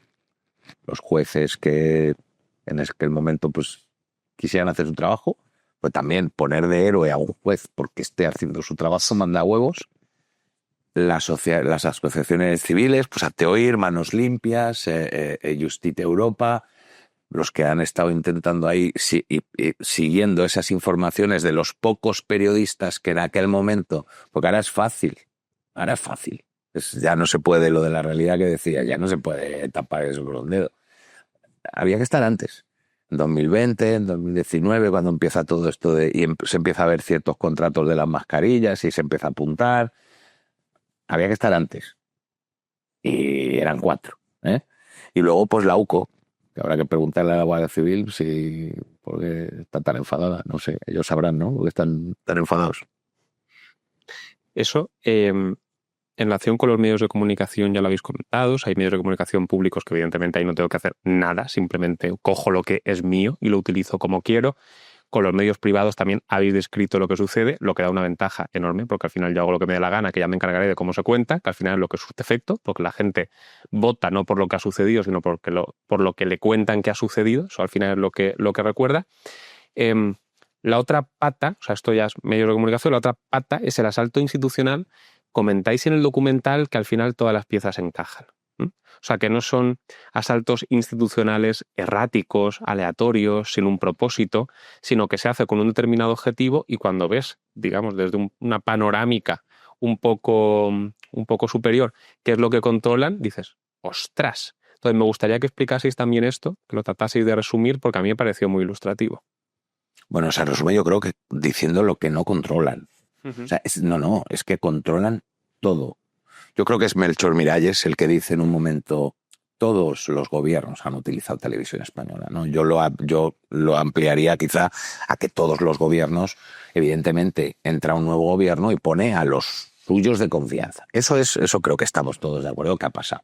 Obviamente hay un componente ideológico, porque para eso te han votado para poner a los tuyos. Vale. Pero es que lo de este hombre ha ido muchísimo más allá, que ya no es solo porque sea gente de su confianza, sino lo que hablaba antes Javi, a lo que nosotros entendemos también corrupción, que es ponerlo a tu servicio. Y pones a tu servicio Fiscalía General del Estado, ¿para qué? Por lo que está pasando ahora. Le das... Bueno, es que no sabemos si le dio cierta orden al Fiscal General del Estado, simplemente el Fiscal General del Estado hizo lo que hizo para agradar, no lo sabemos, pero sí sabemos que está imputado por lo que está imputado. Es Paradores, es Correos, es Indra, es Hispasat, es Telefónica. La guerra que cuenta aquí muy bien en esta casa Rubén Arranz entre Ogurlian y el otro, ¿no? Los Contreras. Eso es una guerra que está teniendo el gobierno con prisa para poder controlar prisa y hacer lo que quiera. Prisa, que no es libertad digital, me explico, todavía quiere más control sobre el relato que te pueda dar prisa. Joder, es que lo ha saltado absolutamente todo. Y ha llegado hasta un punto en que nadie había llegado. A la utilización absolutamente personal con el único objetivo de seguir manteniéndose el poder. Que posiblemente ese control en origen tendría otro tipo de objetivos, ¿no?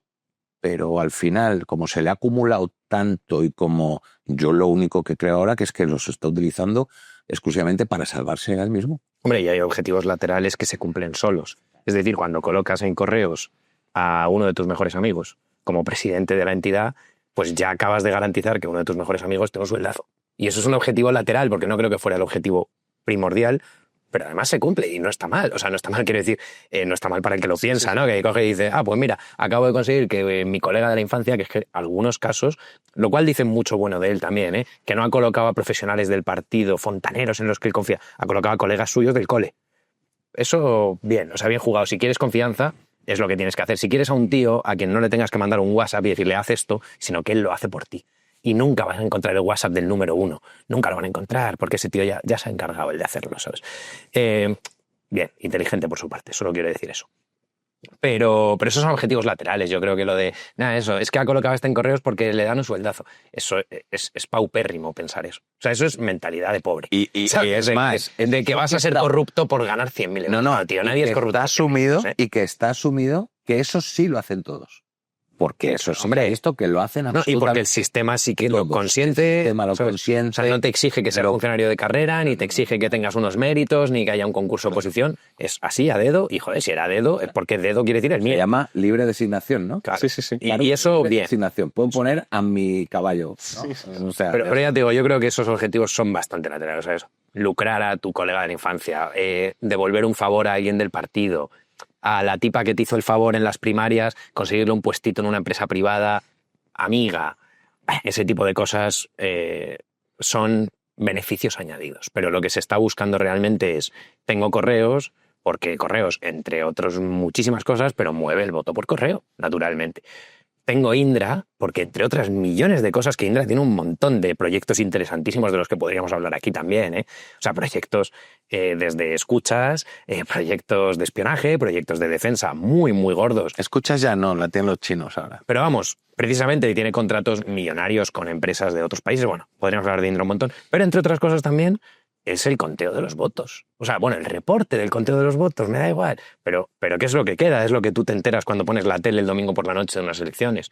Es lo que los jueces han declarado, algunos jueces han reconocido que es a lo que prestan atención. Eso es. Al número que les da Indra. O sea, sobre todo porque es lo único relativamente asumible para trabajar sobre ello. O sea, no te vas a meter las no sé cuántas actas hay en España. 40 y pico mil. que vas a hacer las cosas bien, ¿no? Claro. Total, son las elecciones de un Exacto, país. eso está jugando a eso. O sea, pero bueno, que es Indra, es Telefónica también. O sea, el control de Telefónica no solamente es una operadora móvil, ¿vale? O sea, Telefónica es un poquito más que eso. Telefónica son las antenas de televisión, Telefónica es todo el tráfico de Internet. Bueno, no todo, pero una muy gran parte del tráfico de Internet pasa por líneas de Telefónica y es control sobre eso, es Big Data, es... O sea, estamos hablando de ejercer un control más allá de ganar elecciones, ¿eh? Déjame que le eche una mano para que hile con la siguiente. Me estoy acordando ahora de una que no está ni nombrada, no, me acabo de acordar hoy, no la hemos dicho ninguna. ¿Os acordáis cuando hubo un error y los árabes pudieron entrar en el accionariado de Telefónica? Una cosa que en teoría no podía ser, porque no puede... Sí, sí, sí. Y porque hubo un error de no sé qué, los árabes entraron en el accionariado de Telefónica, generando así una serie de problemas de tal. Ya sabéis ese tipo de errores los que son, ¿no? Para que pudieras ir, si quieres, con todo el tema de que lo que pasa aquí también tiene que ver mucho con lo que pasa afuera, con lo de las escuchas, ¿no? Decíamos antes de que es hacer cosas que sabes que no son buenas para tu país, pero que son buenas para ti, por lo que sea. Es que yo esta voluntad deliberada de control para poner a mi servicio se ve muy clara cuando ves, quiero decir, lo obsesionados que están con conquistar lo poco que les falta. Porque si alguien quisiese poner simplemente para tener a sus amigos colocados, pues en fin, los he colocado ya donde he podido, cierro el chiringuito Pues y los llega tarde. Bueno, sí, supongamos que es alguien muy social y que tiene muchas amistades, que no ha traicionado a nadie, que no le ha mentido a ninguno de ellos y que conserva esas amistades de la infancia. Supongamos que simplemente es por una cuestión de, bueno, sí, mis amiguetes los coloco, tal cual, punto, no lo hago para mi beneficio personal. Claro, dirías, hasta aquí he llegado. En fin, supongamos que yo en mi despacho a lo mejor quedan 3 vacantes y 3 amigos que están buscando trabajo, pues les ayudo a entrar. Y ya el cuarto que llega digo, macho, es que no se puede, ¿vale? Pero claro, aquí se ve precisamente esa voluntad de dominar para poner al servicio, que es algo, en fin, explicitarlo evidente da un poco incluso de vergüenza, pero con el control de la justicia. Empezó con la Fiscalía General del Estado. Si tú controlas la Fiscalía General del Estado, controlas todo lo que tiene que ver con la Fiscalía. ¿Qué papel está asumiendo la Fiscalía en todos los procedimientos que le afectan? Es que es una cosa bochornosa. Es que cualquiera que haya ejercido la abogacía sabe lo que hace la Fiscalía, es acusar. No, es Está la para segunda defender, defensa. Es la segunda para defensa. defender la legalidad, que siempre se traduce en, o casi siempre, en acusar. Y en ninguno de estos casos está acusando. Se ve lo que pasa con el Tribunal Constitucional. Es puedo hacer lo que me dé la gana, que luego, como la Constitución es deliberadamente ambigua, Y lo que puedo, todo es constitucional, al fin y y que al cabo, todo que es es que, claro, constitucional. No, y que además todo tienen un tiene poder trascendencia. constituyente perpetuo. Eso es. O sea, ellos redactan la Constitución permanentemente cuando se reúnen. Eso es. O sea, la Constitución no es una cosa que se firmó en el 78, que tiene una serie de artículos. No. Es lo que digamos nosotros ahora. Ujú. Eso lo han dicho ellos. Claro, ¿eh? sí. Está la... ¿Cómo se llama? Balaguer, la Sí, magistrada sí, esta la constitucional que lo magistrada. está diciendo. Pues dentro de la justicia vas viendo cómo Fiscalía, Tribunal Constitucional, ¿qué les queda? Las acusaciones populares, por ejemplo, que esto es gravísimo. Yo no sé si la gente lo ha comprendido bien, pero sumemos el control que yo ejerzo con la Fiscalía con la figura de la acusación popular. Es decir, entrelacemos estas dos cuestiones. Si la Fiscalía la domino yo, la Fiscalía va a pedir siempre que a mí se me saque de los procedimientos, que es lo que está haciendo la Fiscalía en los procedimientos que involucran a estas personas. Claro, si tú no tuvieses a una acusación popular que solicita, porque en España, como consecuencia del principio acusatorio, si nadie solicita que se vaya a juicio, el juez no lo puede hacer de oficio. O sea, tiene que haber una acusación. El escrito de acusación tiene que venir de una acusación. Si tú expulsas, como quieren hacerlo las acusaciones populares, como resultado tendrías que estas cosas ni siquiera irían a juicio. Sí. Absolutamente todo. Y no pensemos solamente en corrupción. Pensemos pongo una idea que se me está ocurriendo para una novela. Imaginemos que tú quieres hacer, digamos, determinadas cosas con las elecciones y que lamentablemente eso es un delito y que desafortunadamente te pillan. Como yo controlo la Fiscalía, es una idea para una novela. Sí, Puedo decir, Pero es que si te que se archive. Yo creo que esto es un bulo. Puedes hacer lo que quieras. Pero si al final te han pillado y por lo que sea, pues pillas a un fiscal que no hace caso al orden jerárquico o un juez o sale alguien, lo que sea, cambias la ley, que también puedes. Sí. Coges, te vas al legislativo, cambiar la ley o una amnistía o un indulto.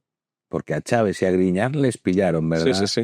¿La Fiscalía haría su trabajo? No lo sé. Sí. Supongo que sí, pero les pillaron y se les condenó. Alguno ha pisado la cárcel. Sí, pero fíjate que con los instrumentos que tienes hoy en día cabe el riesgo de que te tengas que comer un juicio, te tengas que comer una condena, incluso a lo mejor hasta que se te tramita todo lo que quieres hacer, te comes en la cárcel un determinado tiempo y después, como consecuencia de las palancas que manejas, los indultas y ya está.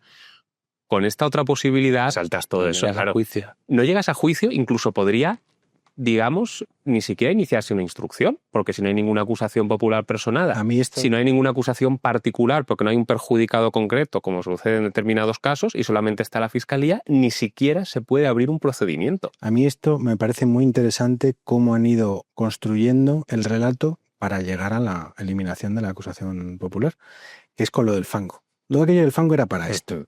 Entonces, cuando ellos hablan del fango y de las campañas de ultraderecha, estas muletillas que hemos oído 200.000 veces, y las hemos oído hace meses, ¿a dónde estaban dirigidas? Estaban dirigidas a esto, a quitar la acusación popular, porque es la ultraderecha la que nos está torpedeando a la democracia, ¿no?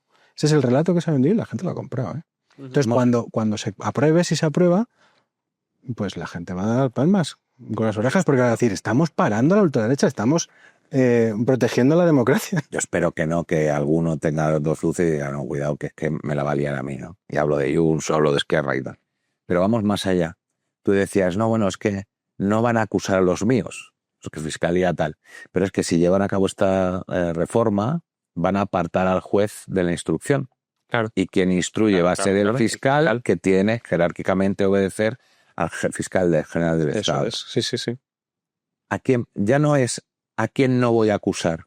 Ahora la pregunta que yo tengo es ¿a quién vas a acusar tú? Eso es también. Porque yo voy a ordenar las escuchas, yo voy a ordenar los seguimientos. El fiscal, no va a tener que pasar por el juez.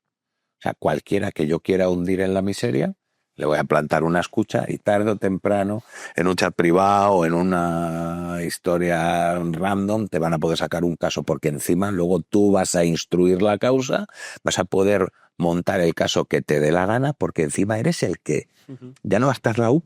O sea, es Fiscalía la que va a decidir lo que se va a meter en el caso, lo que no, sin la presencia del juez. La UCO quedaría de aquella manera, la UDELLA se la cargaron, o sea, yo veo más peligroso incluso a quién puede acusar quitando a los jueces que él al final que se pueda librar porque no quiera que enjuicien a su mujer.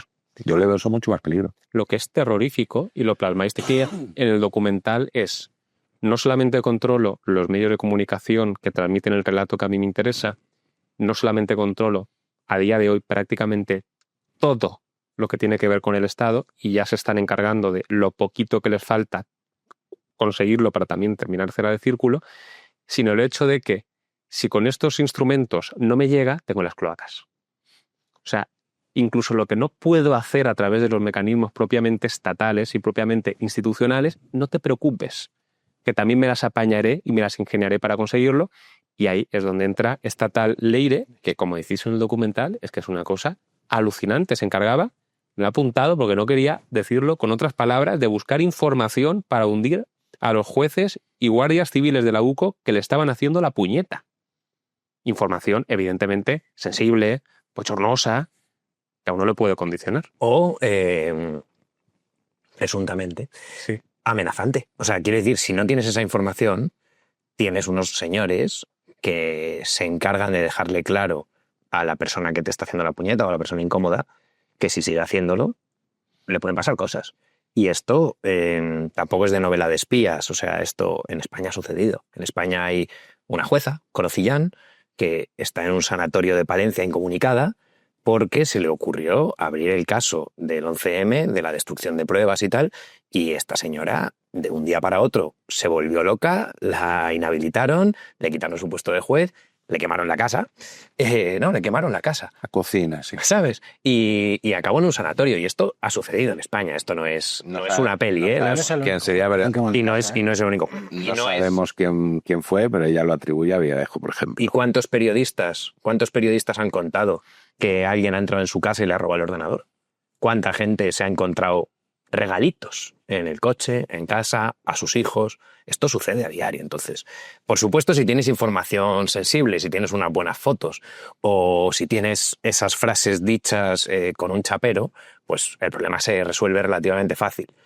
Pero si eso no lo tienes, existe la violencia, y que nadie piense que las cloacas son solamente inteligencia e información sensible. Se maneja también la amenaza, se maneja también la violencia, se maneja también el chantaje, el quitar de en medio, o sea, todo eso sucede. Y una vez más, yo, como te decía al principio, Álvaro, yo no creo que el PSOE disponga o Sánchez disponga de las cloacas para jugar a este juego. Creo que más bien es al revés. Creo que las cloacas están antes, estarán después, y Sánchez puede estar jugando el papel de peón de ellos y, por tanto, le van a prestar asistencia en tanto haga falta. Pero también, en cuanto el juguete se rompa, lo van a tirar. Y, de hecho, creo que eso ya ha empezado a suceder. No quiero decir nombres, pero hay gente que estaba metida en este caso y que ayudó al gobierno de Pedro Sánchez a cometer ilegalidades en los casos de Koldo, de Cerdán, en las mascarillas, en Europa, etcétera, y que ahora están cantando por soleares, atacando al gobierno de Pedro Sánchez y ayudando en las investigaciones contra la corrupción. ¿Esa persona tiene su propia agenda? Yo no lo creo. Claro, y yo no creo que esa persona tenga una agenda propia. Creo que esa agenda la marca también una cloaca.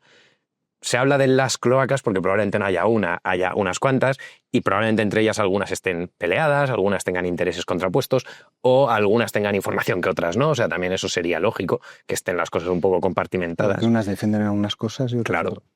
Pero vamos, yo creo que Sánchez usa de las cloacas mucho menos que las cloacas de Sánchez. Y cuando Sánchez las ha usado es porque había un plan superior que ha consentido que eso pase. O sea, un plan superior quiere decir de esas cloacas, de esa mano negra que hay detrás. Esa es, una vez más, mi opinión, no la de Terra Ignota necesariamente, ni la de los dos que tengo al lado. La mía es. Pero no necesariamente. Os lanzo una última pregunta ya para cerrar esto. Y fijaos, y que se fije todo el mundo, que no hemos hablado de los casos de corrupción económica en sentido estricto, que es que al final es que es lo de menos. O sea, es lo de menos. por eso digo, o sea, Esa es la idea del documental. que la Todo el mundo entiende. De hecho, viene al final. Claro, viene al final. Al final del todo. Y acabo diciendo, venga, que ya vamos, Soner Sí, y sí, tal, sí. ¿no? Porque es muchísimo más importante todo esto que hemos ido relatando durante... Precisamente por eso yo tenía esa intención a la hora de hablar con vosotros de no caricaturizar esto y pensar que esto se soluciona con meter en la cárcel a Koldo, a Cerdán y a no sé quién, porque las cosas son mucho más profundas. Os ha hablado, Javi, el juguete roto, y esto es lo que os quería preguntar para terminar de cerrar un poco esto. ¿Qué tiene que suceder para que esto termine? Yo fui muy pesimista después de lo de Valencia.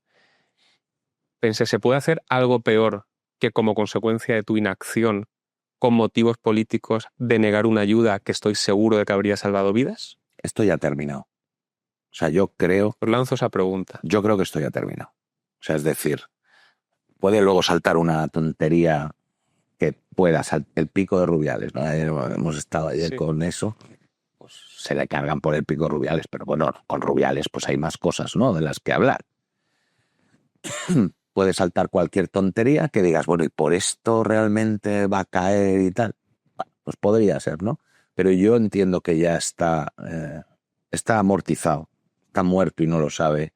y lo único que está haciendo ahora es aguantando, pues porque quiere seguir teniendo el aforamiento fundamental, quiere seguir usando el Falcon, la Mareta, quiere sus escoltas, quiere ser presidente, es su sueño, quiere seguir siéndolo, pero luego realmente a nivel legislativo, a nivel daño que puede hacer a España, ya digamos que no puede hacer tanto, yo creo.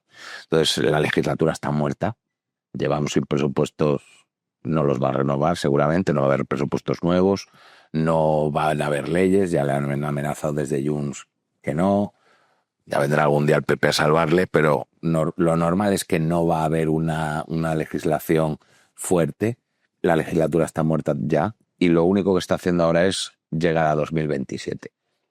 Independientemente de que llegue a 2027 o no, para mí esto ya está acabado. Él ya está muerto.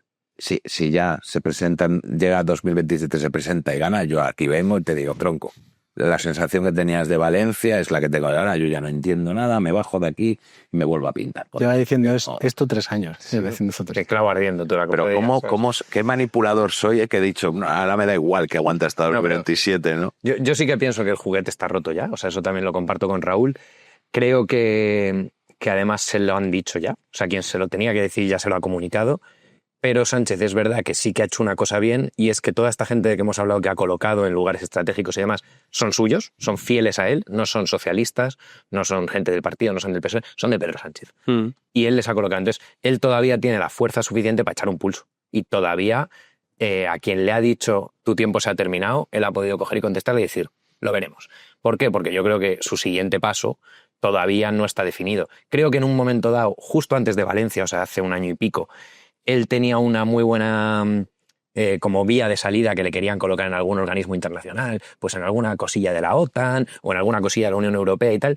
Pero claro, pasó Valencia, a partir de ahí han empezado a saltar todos los casos, es decir, alguien le ha dado a la máquina de sacar información y han empezado a sacar dosieres a punta pala, su imagen pública se ha denostado a niveles que yo creo que él no esperaba que bajara tanto, o sea, su popularidad, su imagen tal, creo que él no lo esperaba.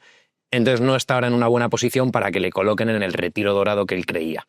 Y por tanto está echando un pulso, pienso yo, hasta que alguien le garantice que se va a ir, pero se va a ir como yo quiero, me dijo, ¿no? O sea, a vivir de puta madre.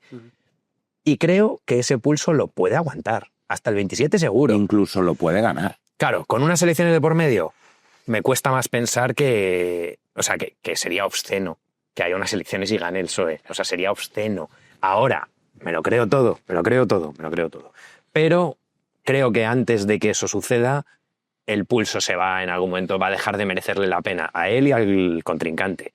Y van a llegar a un acuerdo y van a decir, oye, ya, venga, dejamos de pulso, dejamos de historias, tienes tu retiro soñado, macho, que va a ser pero pírate ya, ¿sabes? Yo es lo que pienso. Pero vamos, que está roto lo doy por hecho. Y además creo que físicamente es verdad. Y no creo que sea postureo. La gente dice que le maquillan para que parezca todavía más demacrado de lo que está, creo que no hace falta. O sea, creo que de verdad es un tipo que está malito. Que tú puedes ser muy duro, malito. Tú puedes ser duro, durísimo, o como él ha demostrado, ¿no? Que aguanta. Pero tío, eso pasa factura. Es muchísima tensión, tío, es estar en la brecha todo el día y todo mal y no te sale nada y intentas desviar y ves que te duran los muñecos 15 minutos. Dice el macho. O sea, tú crees que nada de acuerdo. Nada de acuerdo. O sea, yo pienso exactamente lo contrario. Vamos a decir la última palabra, o sea, que puedes desmontarlo por completo. Yo estoy completamente en contra de lo que habéis dicho. Pienso lo contrario. Pienso que Sánchez, si está ahí, es porque no está solo. ¿En qué sentido no está solo? En el que ha hecho Javi de la cloaca, pero también yo entiendo en esa cloaca, que es, digamos, si entendemos cloaca como mano negra que no está a la luz, que no es una institución pública, yo entiendo que hay familias ligadas a la inteligencia y a la policía, a las fuerzas de seguridad de España, pero no solo de España. Entonces, ¿por qué Sánchez está donde está y puede hacer lo que hace y por qué no se ha ido ya? Porque no está solo, porque le sostiene esa cloaca, sobre todo por la parte exterior. Creo que la reforma de la ley Bolaños es una cosa fundamental en la agenda, no solo de Sánchez, no solo del PSOE, lo será seguramente del PP también, y creo que eso es una agenda que viene impuesta.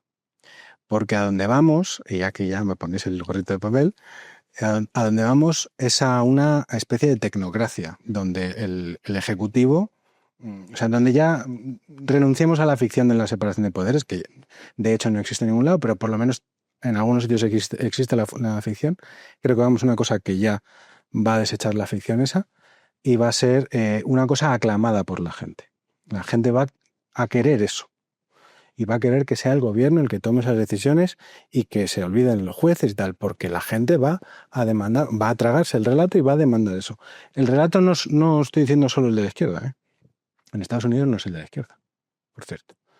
Creo que vamos a eso. Entonces, yo le veo a Sánchez como una pieza en ese engranaje que no tiene nada que ver con pues eso, un personaje de la España cañín que se ha ido recorriendo España con un Peugeot y convenciendo a la gente por su don de gentes, convenciendo al personal de que le tengan que votar. Yo no creo que eso sea una realidad, eso es un relato, y yo creo que Sánchez es una pieza del mecanismo. Y que acabará, Sánchez se irá cuando efectivamente sea un muñeco roto y lo desechen porque ya no haga falta, porque ya vendrá otro que hará lo que se le ha pedido hacer a él. Entonces, ¿qué cosas? Pues no lo sabemos. Yo también podríamos hablar aquí 2 horas, ya, pero con la ranita, con el gorrito de plata. Pero yo creo que Sánchez no está muerto, está más vivo que nunca, tiene más fuerza que nunca. Y creo que todo ese relato que hemos hablado de la ultraderecha, del fango, de todo esto, para llegar a lo de la acusación popular, también tiene en cierta parte que ver con las encuestas que estamos viendo, donde se está inflando a Vox, donde se está inflando a otros partidos que ya empiezan a hablar de otras cosas. No sé, yo veo ahí demasiada tensión y no creo que sea orgánico todo eso. Yo creo que eso está preparado y, como siempre, pues vivimos en un teatro y tendremos que estar dispuestos a aplaudir cuando llegue el final de la función. Pues con esto tenemos que terminar, lo siento mucho. No hemos hablado, yo creo que es algo meritorio, de la corrupción económica.